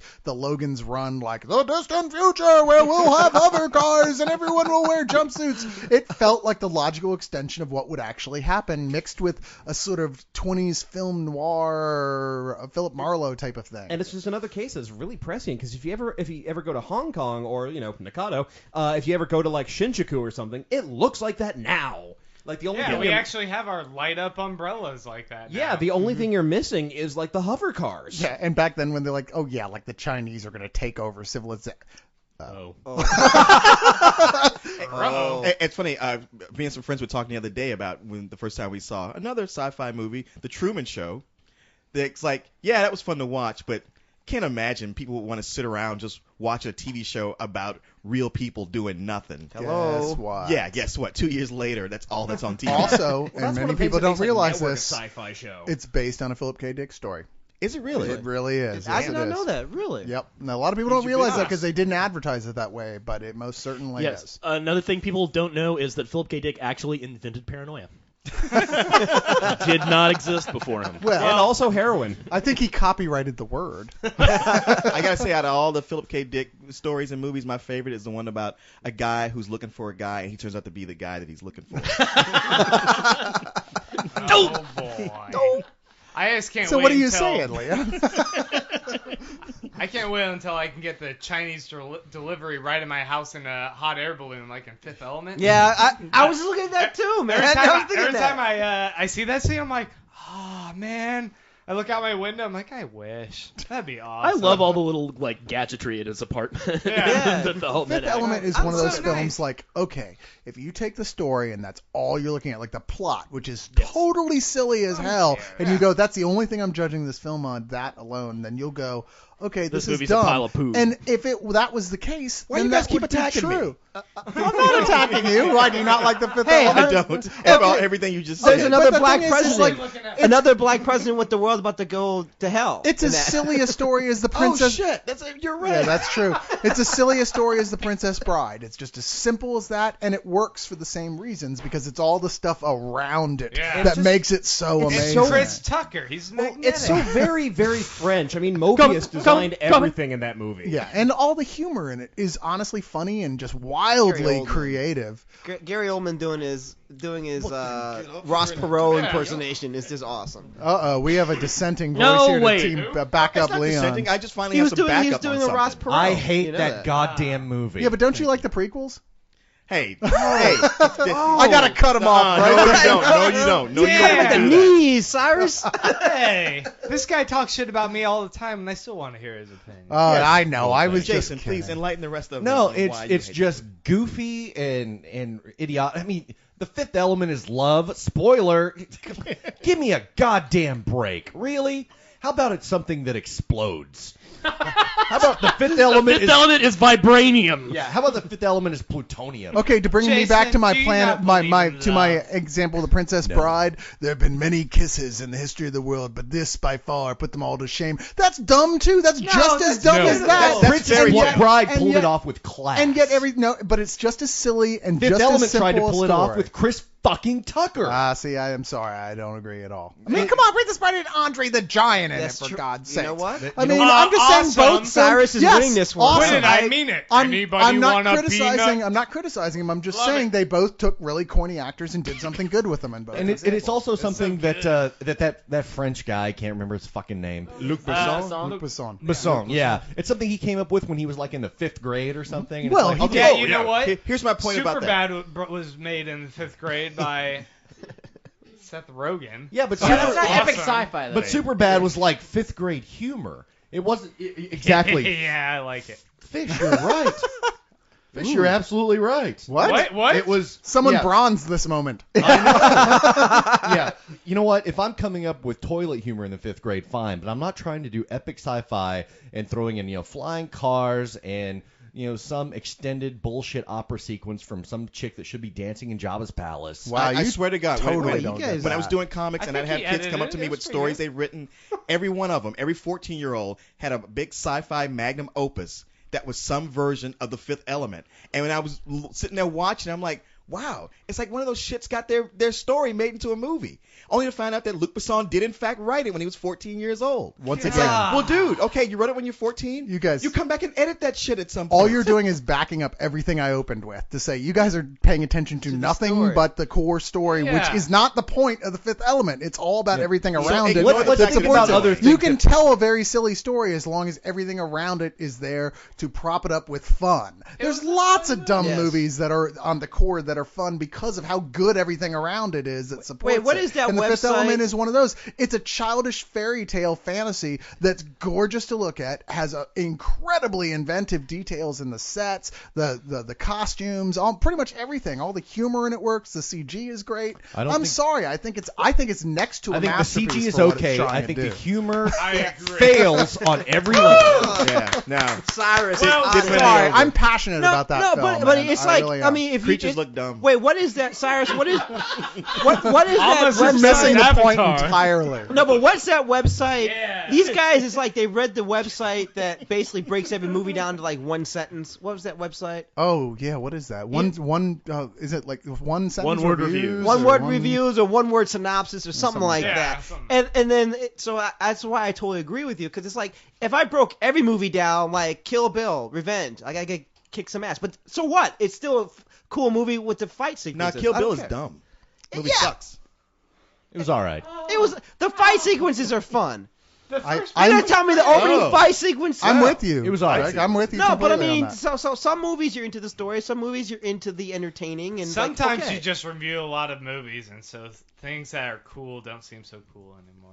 I don't Yeah, know. but Jason doesn't review movies. Grant just Well, not yet. Grant just did a I'm gonna history. get beat up now. Well, not then. To be fair. I definitely think you can appreciate The Fifth Element as spectacle and as goofiness. And, you know, I think a lot of people went in there really wanting it to be something that it never made any pretensions Right. of being. You know, I don't think it is an epic. I don't think it really is epic sci-fi. It's goofy sci-fi with a slice of Mobius thrown in, and I like that. I like, sometimes I'll look at Mobius even though I don't speak French, and it's just like, wow, this looks cool. I'm going to throw it into the same thing where, let's say, okay, watch The Fifth Element and then watch Blade Runner, and then I want you to watch Wheel of Fortune and then watch Jeopardy, okay? Because that's the same boat. That's a crazy comparison because Yeah, you it could is. say the same thing like throw in Jurassic Park instead of The Fifth Element versus Blade Runner and go, wow, Jurassic Park seems really dumb. Well, they're completely different kinds of movies. You're Yeah, saying one of all them sci-fi, sucks, or and one of them's according to genius. your argument, all sci-fi should be judged on the exact same merits and basis, which is Yeah, exactly. obviously No, crazy talk. I agree with that. Yes, they should. But what words are those letters making? Jason? Come on. No, wait, okay. Look, I'll just leave it as I just don't like it. You know what? Perfect. A lot. Leon, I just that thought it was was perfect. fucking stupid. I'll leave it at that. Well, that's what this podcast is for. Moving on, then, I think if we're talking about epic sci-fi, I don't think you get more epic or more sci-fi than 2001: A Space Odyssey. One of the most beautiful pieces I didn't of like cinema. that one either. Yeah, that's a snore fest. Yeah, we right do. there. We already talked about aliens. The effects in that movie still blow me away. What they were able to do without CG, without anything. It's all practical set work. Thrill to the 20-minute sequence of the space station rotating. Yes. Seriously. Yes. That first You guys hour have to and a half of understand that this movie was that when that boring. came out in 1969 that That's kind of true. shit had never been. You have on to put it screen in ever. context. And it was amazing. I still think it's amazing. But you appreciate it in almost the way that you would watch a ballet. I mean, that's why it takes so long. Yeah, it's cinema. It's not. And not only that, shoot 'em up Both sci-fi. Ballet and 2001 put me to fucking sleep. No, Well, there you go. there's an argument for apples and oranges. There's definitely an argument for smart sci-fi. I prefer smart, like telling a serious story sci-fi like 2001. I just thought that I agree with Harris. It's like now you watch it and you're like, God damn, let's get on with this. Jesus Christ. I mean, like Blade Runner, really smart, long sequences of like, just admiring the atmosphere. But I'm just clueless as why they felt like they had to go on with it as long as they do in 2001. I get where it holds its place in history completely. And if I had seen it then, I would have gone, oh my God, I've never seen anything like this. But Well, I think by the time I did, I had. Kubrick really learned his lesson by, Eyes Wide Shut. He didn't draw things out very long anymore. I would like to point out, worst That was funny. soundtrack in history. Oh, you mean Eyes Wide Shut? You Yeah. mean the scene where the cat walks across the Exactly. That was yeah. great. The cat on Ambien stumbling across the piano. It was like keyboard cat But you know snoring. what's Cyrus, you know what? I think you are 100. I think you're right about that. But I think if you go back and watch a lot of movies, not just sci-fi movies, between 68 and like 73 or even 74, 75, there are major editing problems. Like even a movie like The Godfather, where like there was a sequence where Sonny has to go walk to go get the phone call, and walk back. The scene takes like 2 minutes. It's like, why don't you just edit that? You know, and I think it's something about that movie making then that they just didn't edit shit. They're building tension, and the music soundtrack doesn't correlate to the thing they're doing, and it just doesn't work. Or sometimes it does. Yes. 70s films really took their time. Yeah. But 2001 really thought everything they had to take their time. It took its time. It took the movie in the next theater's I time. think that- and the theater I across think- the street's time. I think that was a purposeful atmospheric choice because things move slower in space. That movie tries to capture a very real effect of what space is like. That's why you don't get sound during any of the exterior scenes. That's why you constantly hear the breathing. I completely agree with walking you. around and the spinning, like stuff like that. It was just like, it was brilliant. It was absolutely brilliant. There's no question what he was doing was even important. I go so far, but it feels like it's more like a now watching it and where we are now. Like you should watch it in a history of film class if taking place at a Starbucks. It's one of those that just doesn't hold up. It's made to be watched once. Like that first time you watch it, take it in context. And you should really. This is one of the movies that I feel like you should read the book first because I got a lot more out of it first time I saw it by having just read the book. Going, wow, that was the great. book is very different though. Right? It is very different, but it encompasses all the same ideas, and I think a lot of that. The book was a big seller, and I think the movie is one of those films that almost expected you to have read it at that point. Do you also think it's the book was not out when the movie came out? Yeah. The movie was based on an Arthur C. Clarke short story called The Sentinel, and it wasn't until afterwards that he novelized it into 2000. Okay, I didn't know that, but I read the book first. Do you think it's a first. product also though of us just having a shorter attention span? Yes. Because I mean, a lot of movies back then they did like really take their time to build up a story, and now we just kind of like, all right, get to it. We have an expectation of like we know we're here to see a story. Yeah. It's a very arty movie, and if you do not have patience with arty movies, then it's not. I mean, That's the I can 70s. understand that, but That's pre-Star Wars 70s. It's pre-MTV style editing. Yeah. well, I have an 80s cartoon personality. I just can't see it One of anymore. my favorite sci-fi horror films is actually really slow, and it's Philip Kaufman's Invasion of the Body Snatchers, the remake of it. Oh, yeah. And it's a slow film, but it's really good. But that's just how they did it. I mean, go back and look at The Exorcist. You know, Yeah. there were a Good point. few films in the 70s that really just kicked in the adrenaline, like Texas Chainsaw Massacre, Star Wars, Jaws. But by and large, they were very ponderous, slow, held shots. You know, It was after 75 when cocaine kicked in. We're like, okay, I gotta edit this. Edit this here. Everything you guys are listing are films that I don't find dull or boring at all or too slow. And 2001, even though that's what they were going for, the idea you're in space, everything moves slow.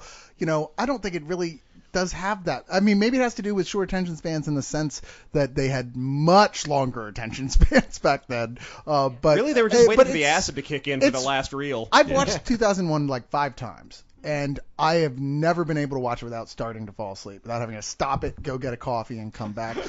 And I want to love this film so badly, but I can't. I watch older films all the time that are slow, that are atmospheric. Hell, Dead Man, which is not an older film, but certainly equally as very slow moving and very atmospheric, doesn't bore me in the slightest. But 2001, literally nothing happens for 10-minute stretches of the film. Nothing happens. Well, this film, I would say, I mean, whereas we haven't really talked about the film itself so much, we've talked about it being boring. And I see on this list, we have a list for you audience who can't see this. Yeah, too bad you're not here. Everyone in the audience, pretty much. Because you can't see things over We have radio. a list of epic sci-fi movies to discuss. And on here are a few movies that are just straight up turds of movies. Oh, yeah. And You want to get I to the think we should turds? talk about the turds. What, Let's like- talk about Battlefield Earth and Waterworld and Some movies like that. Okay, who's actually seen Battlefield Earth? I've seen part of it. I read the book. I read had the book. a fever when I saw it. I think the No, filmmaker I did believe too. you will find that if you look back, you had a fever after you saw Yeah. it. I've seen That's John just the Travolta. operating Phaeton in you trying to get out. I could say till the end of time, yeah, it's a terrible movie, but I never saw it because everyone came back saying, wow, that's the worst movie Yeah. ever made, and I just never went. Well, the book is the worst book ever written. I love the fact that after they get done with the Cyclos, great original name, Is it an L. they Ron have to. Hubbard movie? Yeah. Yes. Okay. Well, after they get rid of the Cyclos, they have to deal with the space Jews. Ah, jeez. And then the cast of Leog. Man, I mean that sounds like Phantom Menace. Well, it's like the sets were cheap in Look, that Jason movie. laughed at Grant's Phantom Menace joke. Did you see that? Oh my God! You I'm can't sorry, prove that. Greg. You can't prove He's that. worn him down. He secretly is okay with me. No, but it's Fuck like that if guy. you see Battlefield Earth, the sets are like they look like the cheapest sets up anywhere. The angles they shoot the movie at, it's never any straight shots. It's always these up shots. See- It is like the weirdest movie. And What I don't get is it's like, Travolta executive produced Exactly. it, and it was made basically, at the whimsy of the Scientologists. And it's just like, And they I put know any- all you motherfuckers have and money. they didn't put any money. Exactly. Spend a little They on the didn't put motherfucker. any money into the fucking And movie. you have quite a surprisingly great cast of actors. Yeah, On Gary Pepper. if you go to Yes. Scientologist actors on Wikipedia, Oh, yeah. you'd be like, what? That person's a Scientologist? I didn't know Wait, they were that crazy. person's a Scientologist? They have some great actors on And there. then with And the yet movie, this is what they make. yeah, this is the movie, and they decided, hey, what would be the best way to finish off this movie? Cavemen and harriers. Yeah. It was all funded by a series of shell organizations that were basically investment fronts from the Church Was of each Scientology. one making their own individual scene? Yeah, that's That's what together? because that's what it looked like. Seriously, it looked like This that. scene sponsored by. I just watched it because I heard how bad it was. Just And it was Travolta like- and dreadlocks was enough to Yeah, say yeah. no. I right gotta there. be honest with you guys talking about it.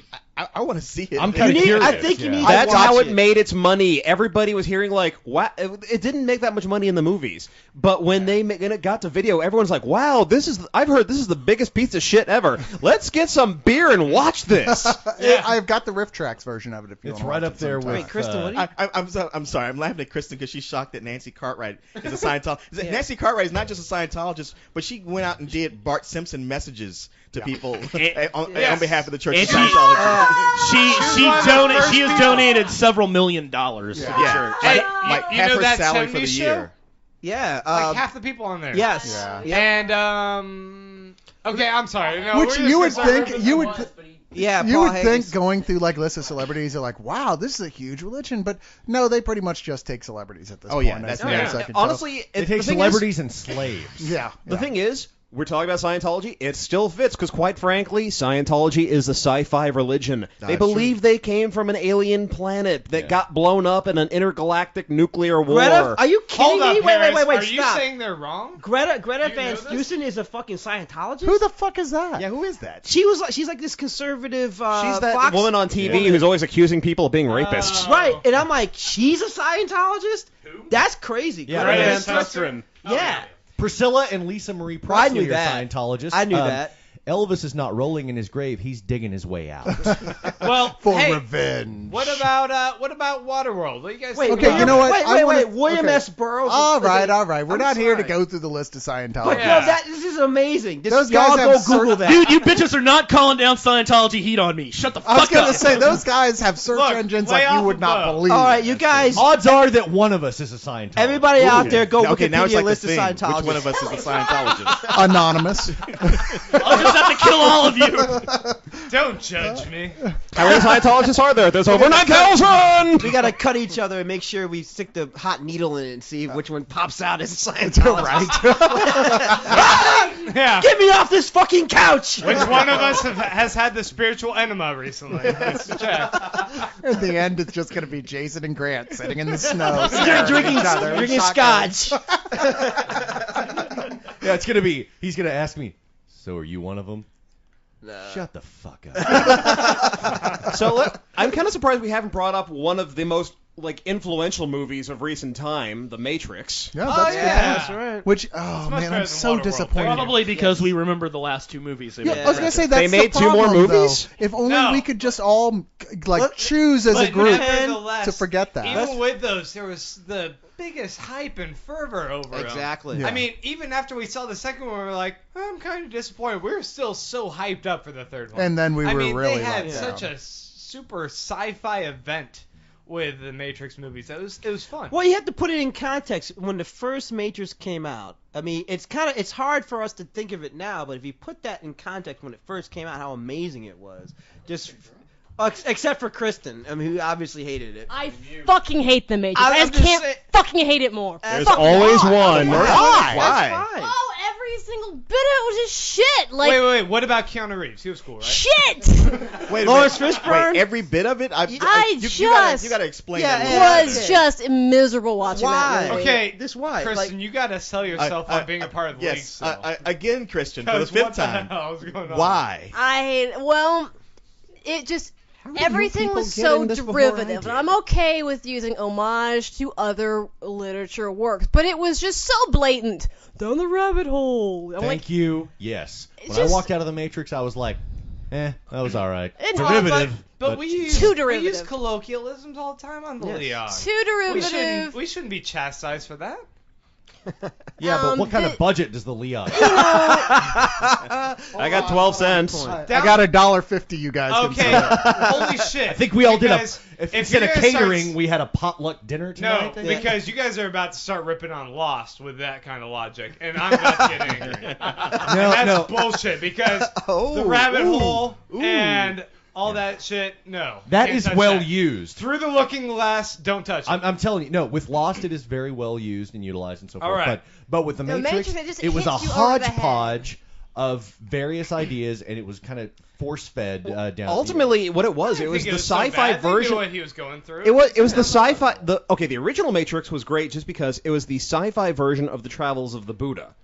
Like it has gotten awards for having been one of the first movies, besides oddly enough Star Wars, that has really encapsulated Eastern religion.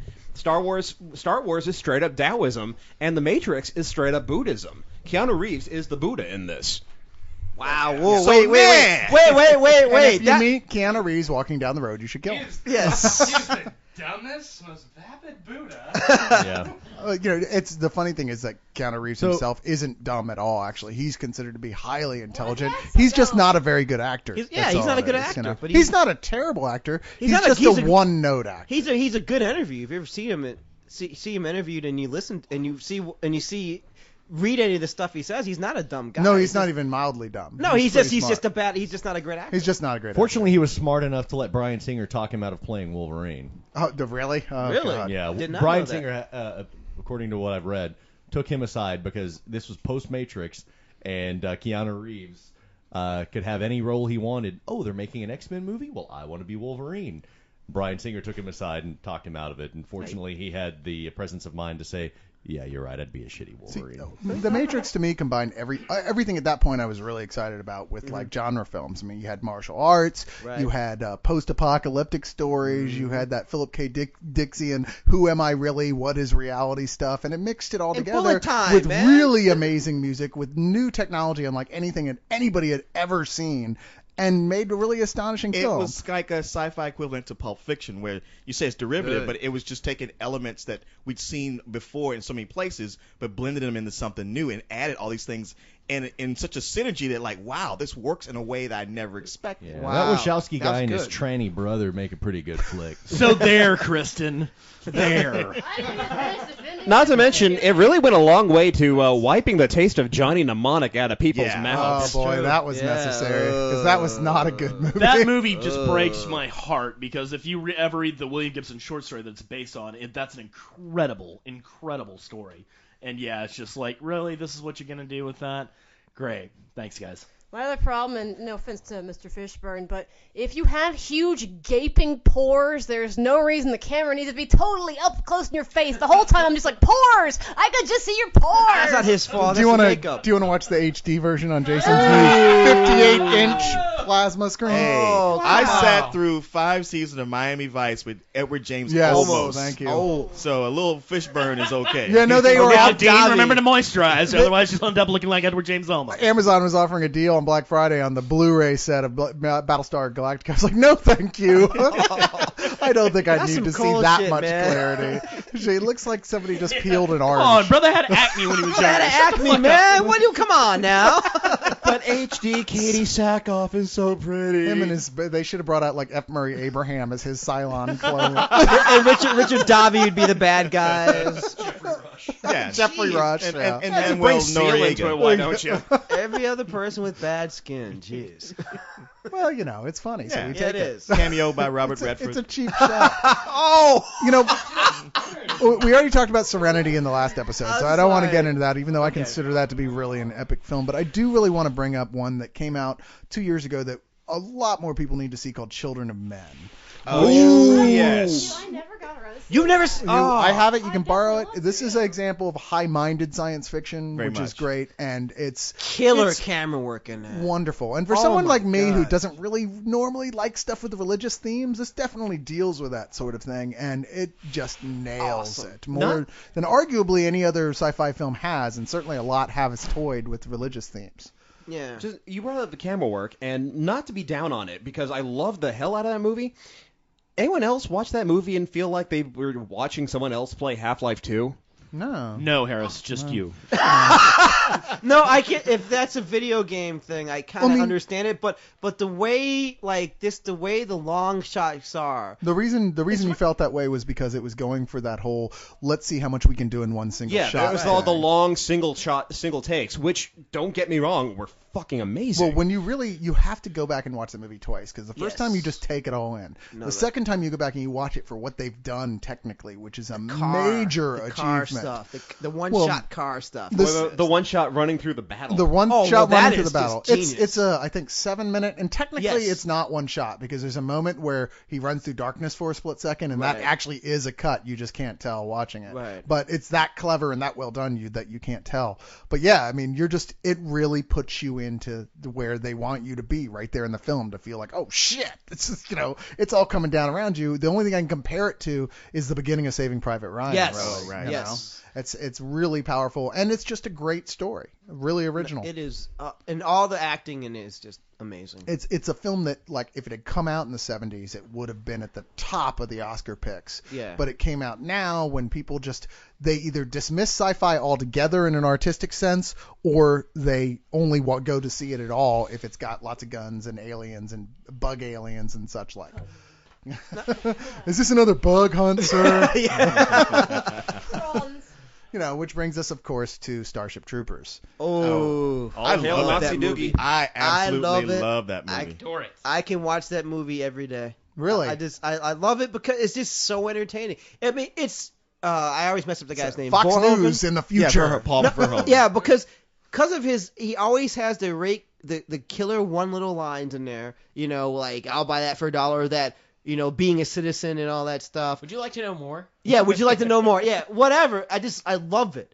And then just the violence in it and the training and just I love it. I'm sorry. He does excess like nobody. Exactly. And I love how watching that movie at first, it just seems like, God, it's just so stupid. It's like 90210 with these teenagers. No, but then you and there's a read- point early on where the film almost winks at you. And you go like, Yeah. he knows it. This is, they're all in on the, well, no, the actors aren't in on the joke, but he certainly is. And then it's just like the most fun movie with the best violence and all the great liners with, would you like to know more? Yeah. It's so satirical. And the fact that it makes the Nazis the good guys, Yeah. the heroes, it's like, all these characters come from out of South America. It's like the children of the Nazis that migrated over there. Which, humorously enough, in the book, Yeah. it was not a joke that the Nazis were a good guy. He was pretty much a fascist. Yeah. Yeah, well, Robert Heinlein was not exactly what you would call the most democratic of fellows. Yeah, Heinlein had a very interesting, you can track his political views through his books. Yeah. Like with the early stuff, like the like Starship Troopers, he's very, very much, borderline fascist. And then you all get to around Stranger in a Strange Land, that middle part where you can tell he quit writing it for a while. Then all of a sudden, somewhere along the line, he discovered free love and libertarianism. Yeah. And Yeah, he definitely went through a lot of changes, but that was during his earliest phase, where he was very pro-fascism. And in the movie, you're like, I see where you're going. You're making a comment on it, but it's not as funny when you realize that the that's source what he really material's believes. kind of serious. Wow. And I think maybe that's where I was coming from when I saw it, because I didn't like Starship Troopers at all. Oh, I'm okay. shocked to hear that. I know, but Did there you was, read it first I before you really, saw it? yes, I Okay. really admired the probably special why. effects. I thought Yeah. the special effects were groundbreaking. I mean, if you can watch that film in the context, like if you could watch all the movies in order, which you're not going to do up until then, and then see what they did there, go, oh my God, amazing special effects. And besides, wasn't that the first resurgence of Neil Patrick Harris? Yeah, maybe. Kind of was. I yeah. think it was. Playing yeah. a totally out of character type Exactly. of role. I think that was the first. But so many, yeah. I think part of it, I know Verhoeven now, and the fact that and I've never gone back and rewatched this film. I've only saw that really? once and hated it in the theater. Oh, that's too bad. But I know Verhoeven now in the way that he does these sort of fantasies that everything is so exaggerated to make a point type of thing. And there it was like watching Fox News in the future. It really was. Oh, yeah. And it was pissing me off watching it. I was like, you know what? I'm in this point where I'm just furious. And Denise Richards is a major character who could not act her way out of a wet Kleenex bag. Yeah. I mean, she's so bad. What's his dude, name? But Casper Van Dien. And Come see, on. that's another guy. I'm like, oh my God, he's so bad. I can barely watch this. Michael Ironside, who I usually like, but oh my God, dude, quit eating all the scenery. And here's the big thing that stuck with me. There's a big flaw in that film, as I remember it, seeing it, which was that there's a scene that you see Jake Busey's head get ripped off, and 10 minutes later he's still alive, and they never explain it. Like, wait. We saw an alien rip his head off. We saw it roll away. And 10 minutes later, he's back. Like, they just didn't care. Like, oh, it's just sloppy filmmaking. And the only thing I could think of was at the very end when it gets to the whole brain bugs and that they would put their shit in people's heads and put fantasies in them, is that after that initial battle where they lost so terribly, and then after that, if you notice, all the battles are just too easy. They're like, these brain bugs are nothing.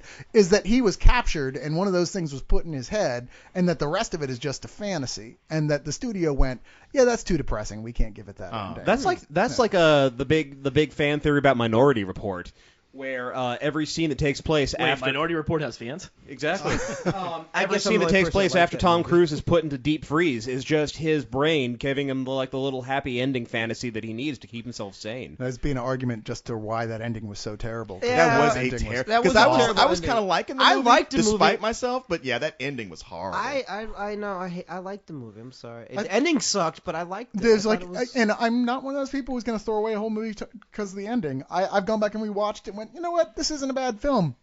But that last 20 minutes, I mean, and part of it's that before that, it's actually a pretty goddamn good movie. Yeah. But the last 20 minutes just throws every single thing they've done positively away. It And, does. and ends up with the corniest, most No, that- predictable. Most direct-to-video thriller Right. type ending. Exactly. Yeah. That was Spielberg. I wonder why he did that.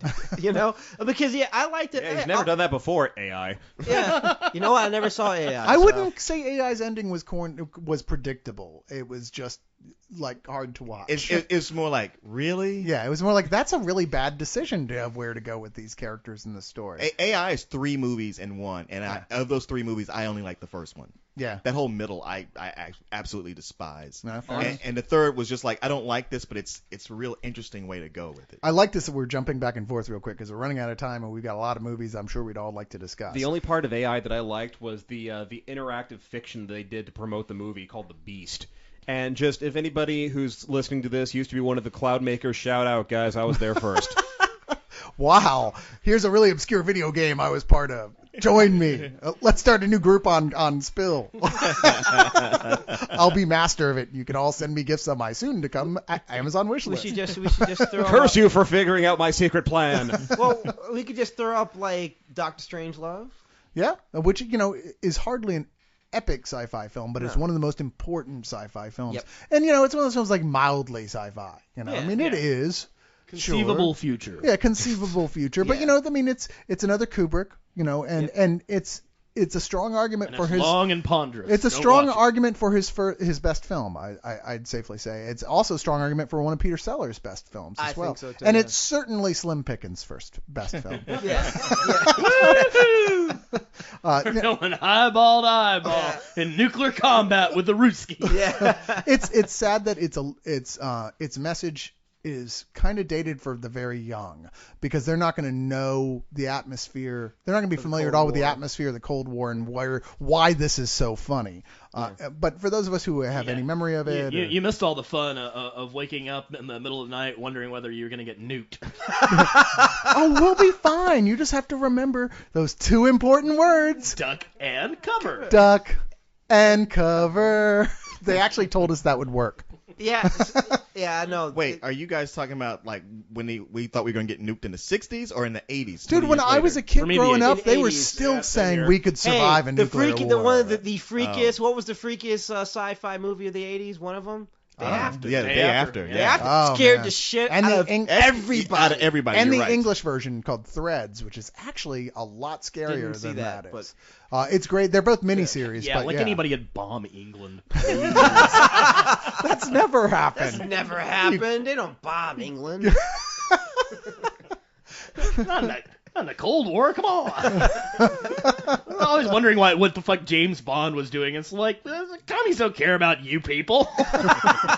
We've forgotten one of the big films, the big epic sci-fi films that I think affected all of us, which was Back to the Future. Oh, I wanted to bring that up. I mean, I can't tell you how much I loved that film when it came out. I saw it in the all three of them theater. still. I love all three too, but the first one was the one I guess I was at the exact right age to just go, this is exactly what I want to have happen. Well, yeah. I'm not even that big a fan of the 50s, and I still want this to have happen because I'm gonna get that sports almanac like that guy, like the That was Biff. That like was Biff number in the two. second one. I loved. I know the second one. I think people initially had problems with the second one. I love it because I love all the time travel. I love going forward, coming back, going back again. I loved all the acting. I love the guy who plays Biff. I loved all the incarnations of Biff. By the way, get onto YouTube and Google the actor's name who plays Biff. I can't get it off the top of my head, but I know, I can't he does. He actually is one of the things that many things that he does. He does a stand-up act where he sings songs, and he's got a great song about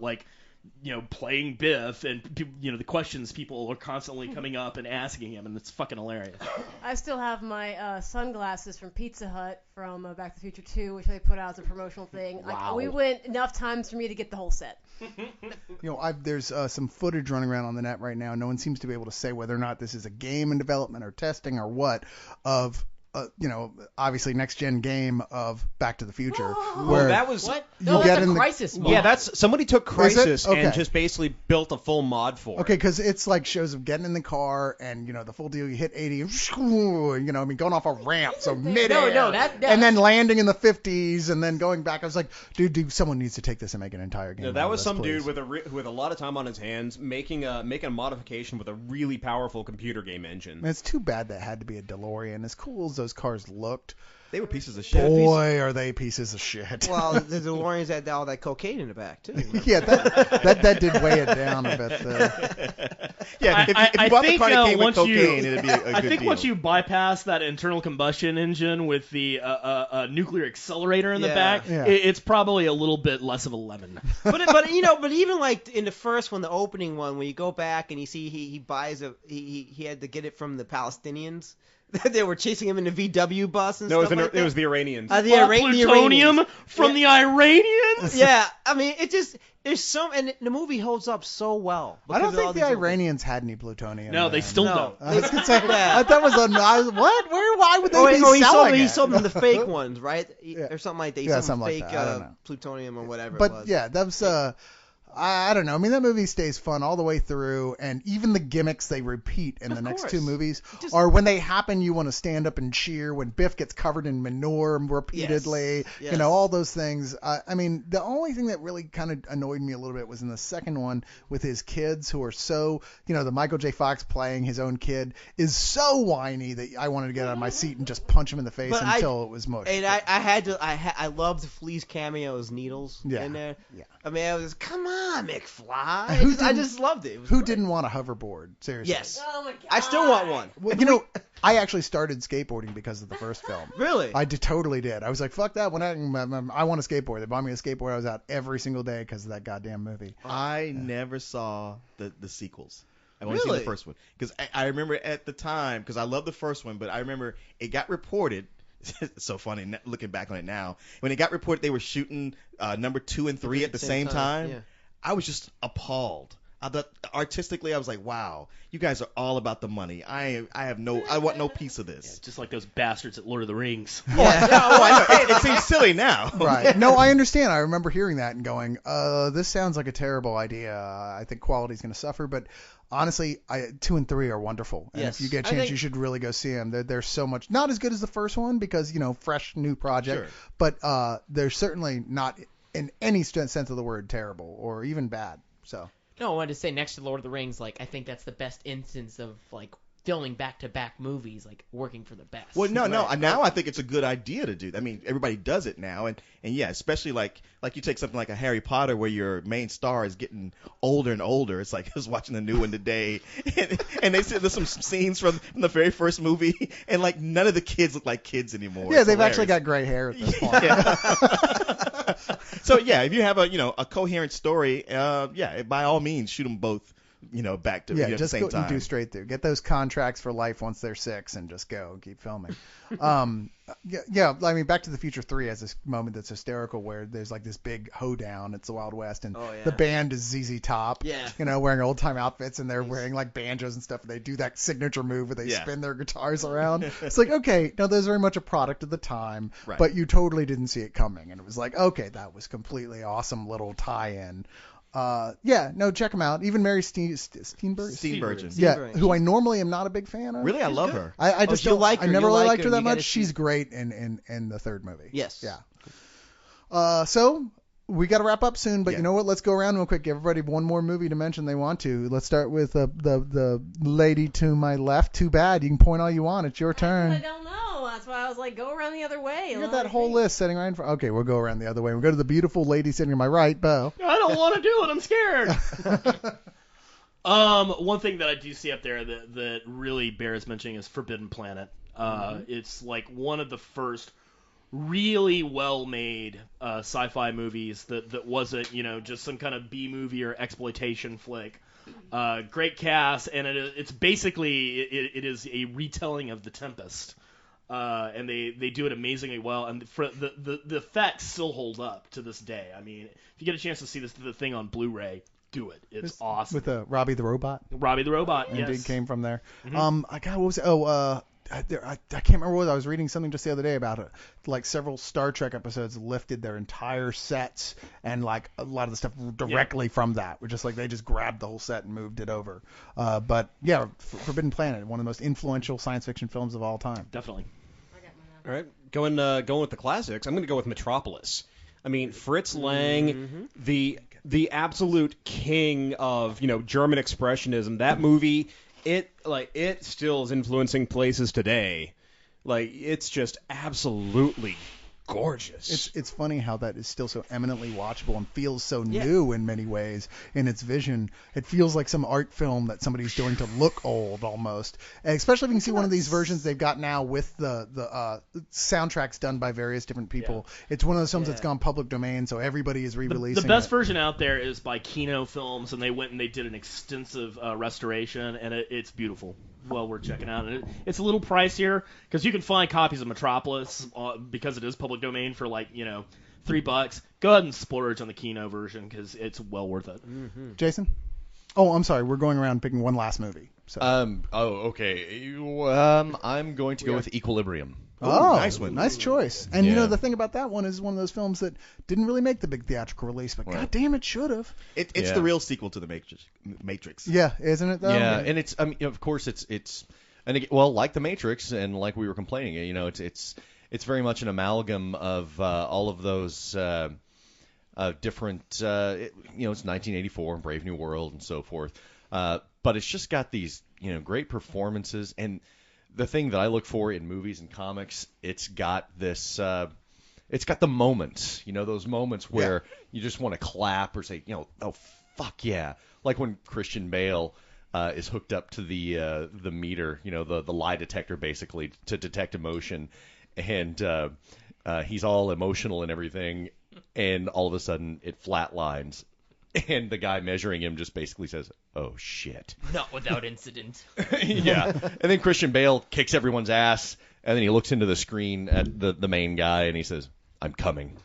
Well, Just like the Terminator. It's stuff like that, and that movie is packed with those. I was just gonna say the thing about both of those movies is, for all the sci-fi that's in there that we love, they It's also the have some action. amazing kick-ass action They sequences. both have a new concept on how to do action. And a very human core. Well, the Equilibrium has, it's a neat idea. The idea, okay, we always see all these movies with kung fu, or we see all these movies with guns. What about guys who've applied the concepts of kung fu to gunplay, which is surprising that no one has actually done this. Gun fu. Because And if they turns were to into gun actually fu. try it, they would go deaf in 5 seconds. Well, there is that. We're talking about, I'm not talking about real life. Fisherman. But the gun katas in Equilibrium are just really impressive. That And idea that you're so good at what you're doing that you've mathematically figured out the likelihood of where everyone is going to be around you, and so you just stand in one place and move your guns around and take out a whole room of motherfuckers.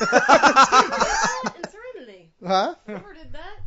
River did that in Firefly, which is the first trick of that gun. Stand in the same place. Bam, bam, bam. Yes, several dead. years Yeah. after. It's several years after Equilibrium. I'm just saying, well, you say no one's done that in a movie. Oh no, but at the point of Equilibrium. Okay. Yeah. Point of equilibrium. Good one, thank you. Boom. Grant, shut the fuck up. Greg? No, just kidding.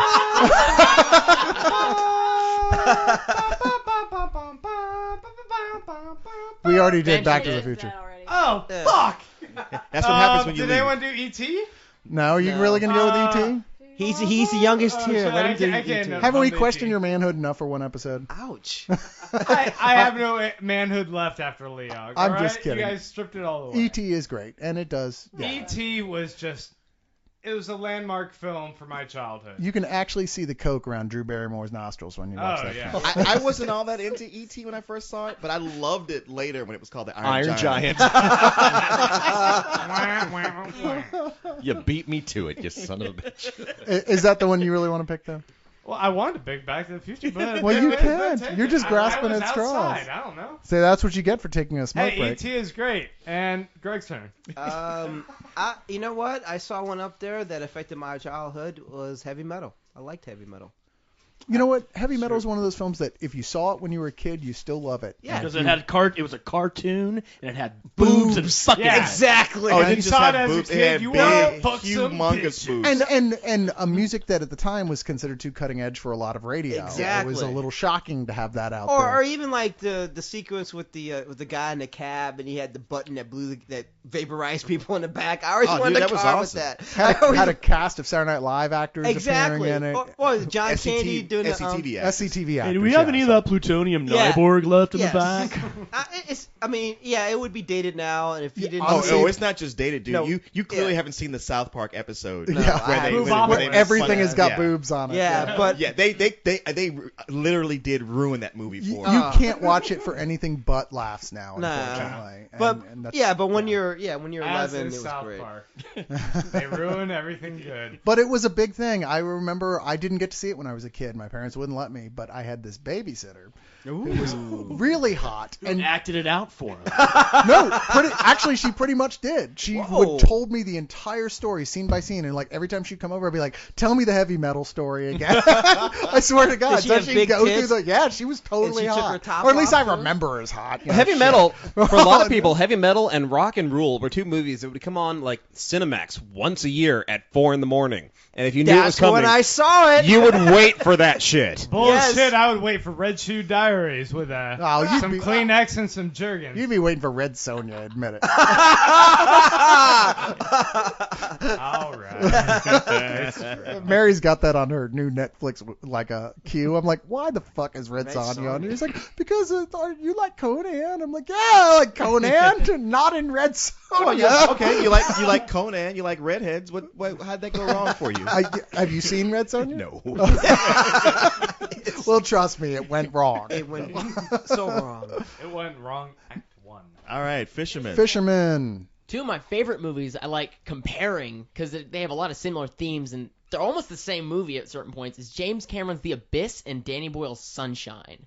Because it's kind of about this crew just kind of the center of all life, and it's just like it's really cool. Like Sunshine, I love the music. I think the special effects are pretty good. And the only thing I think both movies don't really have is a strong cast. Like, I don't even like Ed Harris that much in The Abyss, and the only really terrific actor in Sunshine is Chris Evans, I think. You know, it's funny, because when you said the only thing they don't have is a strong, I just knew you were going to say ending. Because both of those movies are great, but I think they fall apart at the end. I completely But agree. everything else about it, I love. Like, I don't Isn't like the director's cut of Abyss much better? Yeah, no, I it think is, that but I is. want to say we debated that before. Like, I think Sunshine gets a lot more stuff right. It's just two big flaws, which is it's so stupid and unbelievably be like, oh no, let's go to the other ship. And so it's just like you don't like the characters as much. Like, I don't believe this for a second. Everything else works so well.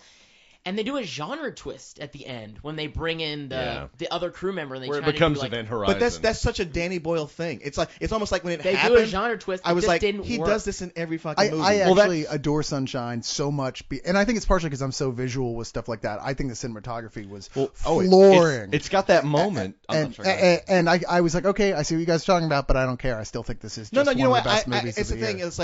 It's like on one level, I hate that he did that. However, I like it so much. I'm giving it a pass. Yeah, that's like, what I was like. Not a doing. complete pass, because it's like I still wince and go like, oh, I wish you weren't doing this. But I did like it so much up to that point. What were It's you got gonna say that really, just ice in your stomach moment when the computer tells him, no, there's actually one more person on this ship that you weren't accounting for. And I thought he pulled it off really well when that happens. It hit me, and I was like, oh, shit. Something that just scares the shit out of me every time I see it is that when they go onto the Icarus 1 and they do, like, flashes of the first crew, I just never see it. Just, like, it's so quick, and it really just bothers me so much. But, yeah, after what should have been an excellent payoff, I'm right there with Leon, is that after that missing crew member shows up, it really just kind of unravels, I thought. I mean, 28 days later, it's a zombie flick up until then that last bit where it becomes all about escaping the rapist, army guys. Then it's every other Hollywood movie where, the military's bad. Yeah, that was one of those ones that, like, even though I'm not the world's biggest fan of the military and the way that they're, in the thing they're trying to say in there anyway, in 28 Days Later, I was like, what the fuck just happened to this movie? It got hijacked by a much lesser film. It was a great George Romero montage. Yeah, And that's what happened It with- was like with all Sunshine. three zombie films mashed into one in a really awkward, uncomfortable way. It was like an orgy between people from 3 different decades who don't really know what's going on. Leon? I'm gonna go for a movie that I don't know if you guys consider it epic. I mean, it's not, but it's one of my favorite little sci-fi movies, and that's Gattaca. Yes! Wow. They're I was making that wondering if into you guys a had talked series. about Gattaca. Yeah, that's called Oh, Equilibrium serious? without guns. No, it's being made into a TV series right now that I is love it when they apparently- take over the prison. That's the shut up. scene. Gattaca. Gattaca. Well, it's apparently they're putting a lot of money and time into it, and the word is it's going to be, one of the more thought out. Well, series. it's That's a great idea. It has the one earmark of a great sci-fi movie in that it's socially relevant to like right now Yeah, with all and- this talk of the going in and gene selecting Yes. and the controversy over whether it's right to do, whether it's not, and the whole thing is like, hey, you're playing God when you do that. That's not right. Everybody will be perfect. Yeah. It's like, yeah, well, say that to the kid who grew up with a cleft palate, or who somebody who has leukemia, a child to with Harris. leukemia. If you do that, we're just gonna have handsome, intelligent, perfect people walking around, and then where are we? Oh no! If everyone is handsome, no one is handsome. But you know what? But I'll tell you, the scene in that movie that just when they're stretching his legs off to make him taller just creeped me out. Because I Yeah. mean, I wish I was taller, but I'm like, damn, I wish won't you do were a that. baller. Wish you had a girl who looked good, you could call her. Wish you had a rabbit in a hat with a bat and a 6'4" Impala. What the hell are you talking about? Ladies and gentlemen, Ski Leon.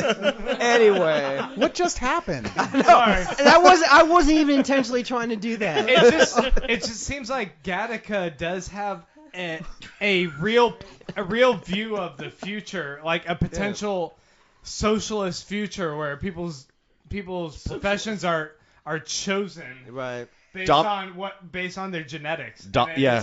It's scary, but it's really exciting, kind of. It's- I know. I wish it could be more like it is now, where totally unqualified people are allowed to do their jobs. I'm looking your way, Indian phone service guy. He does not know what you are saying. He was We'll following patch the you through to Route script. 3. So how is it there in Austin with the UT Longhorns? The horns are long. Are they good there? Yeah, they're very good. I love it when they get the pop-up screen. You can tell they're reading the screen. Greg, that is racist. Cut it out. They are reading the screen, fucking it up, and have no idea what UT Longhorns are or anything in Austin. I'm sorry. I'm with Bo with that. Gattaca is an excellent choice, Leon. Yes. by the Okay. way. Oh, I would yeah. like to say that's one of those films not enough people have seen. Hope more people will now that the series is going to be coming out. But yeah, really smart sci-fi. I saw it for the first time a few weeks ago. Did you is that really? right? Yeah, and- Yeah. which is odd since I was a genetics major for a while. Well, they just put it out on Blu-ray. But- Was that what you went and watched? No, I just watched it on Netflix streaming, and I was blown away. I was like, holy shit, it's beautiful, it's well acted, I mean, and it's Ethan Hawke is intelligent. So good Yes, in that. Ethan Man. And it was Yeah. kind of the introduction swimming? of Jude Law. I don't Yep. think I'd seen him before that. I think you're Oh, right. yeah. I didn't see them. Wait, did Ripley come out before that or no? Or- No, it was after. no, It was I way was after. thinking that Road to Perdition was before that. Yeah, it could though. No. Rope- Nope. No, no, 2000 no. no, no. Gattaca Was that okay? Gattaca was- I knew I who he thought- was by Road to Perdition. Okay, Wait, fair enough. Gattaca was before Talent Mr. Ripley? Yeah. Oh yeah, yeah. But we have one more valuable member of this crew who has yet to put in her input onto the film she'd like to pick. And that's my female alter ego, Christina. Yes, I'm sorry. It's Wow, it turns out I am going to have to weird. do that bleach bath for my brain. there she is. Ouch. All right. So mine is the original The Day the Earth Stood Still, which is one of my all-time favorites. Not the It's- Keanu Reeves, you sure? That doesn't exist to me. Just checking. Instead. No, it's. Oh, that's it's, where they You quote- reference a black and white movie. You win extra kudos points with this. That's where they quote Army of Darkness. So Yeah, Michael no, Rennie was ill the day the Earth stood still. Though. No, Harris gets points because he said Metropolis. Oh, good for you. But it's just. I win it, Leog. It's a fantastic, you guys need to get your shit together or there's worse things out in the universe that'll get you, so clean up your act. But you think about, what would happen if suddenly all the electricity and everything, is just shut off? What would we do? There would be hysteria. I would And, have to start Or reading if the books people on again. the radio tried to manipulate us. What would Cyrus would jerk himself raw.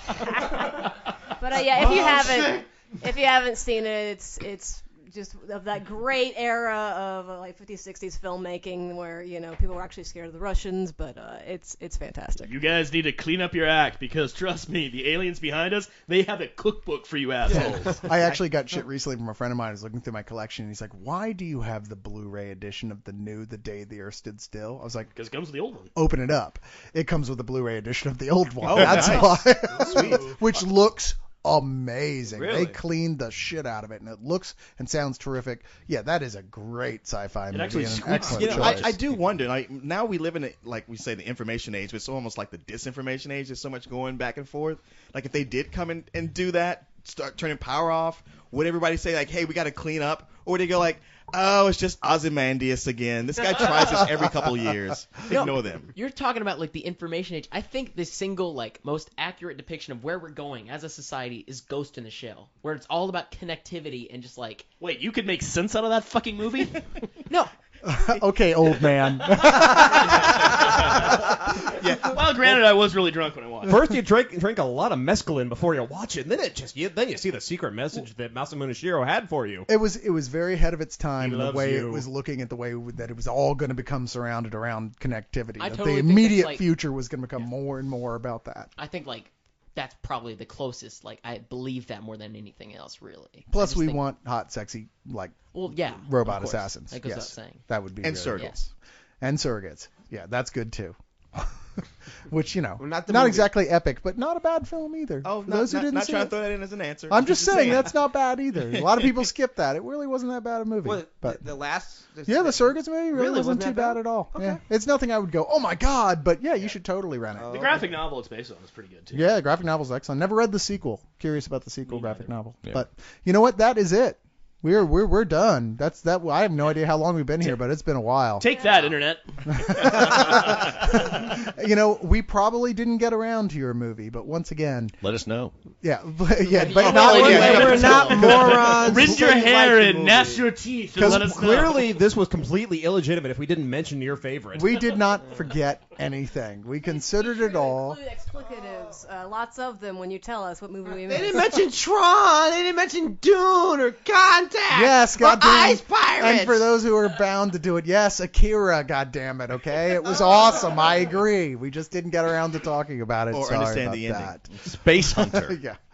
Our brother from another planet. They didn't talk about any of this stuff. Brother Battle from Another Beyond the Planet, Stars. really? John Sayles' film. Don't say Battle I Beyond love the that Stars. film, but I know. when we think about well-known Battle science Network. fiction, I that know. just doesn't pop in I there know, for me. I know. No, you're right. I What about love the Adventures actor in the in that. Forbidden Zone? But this has been another episode of the League of Extremely Ordinary Gentlemen. Thank you for tuning in and joining us in our drunken revelry, and all there is left to say is, of course, Long live the League!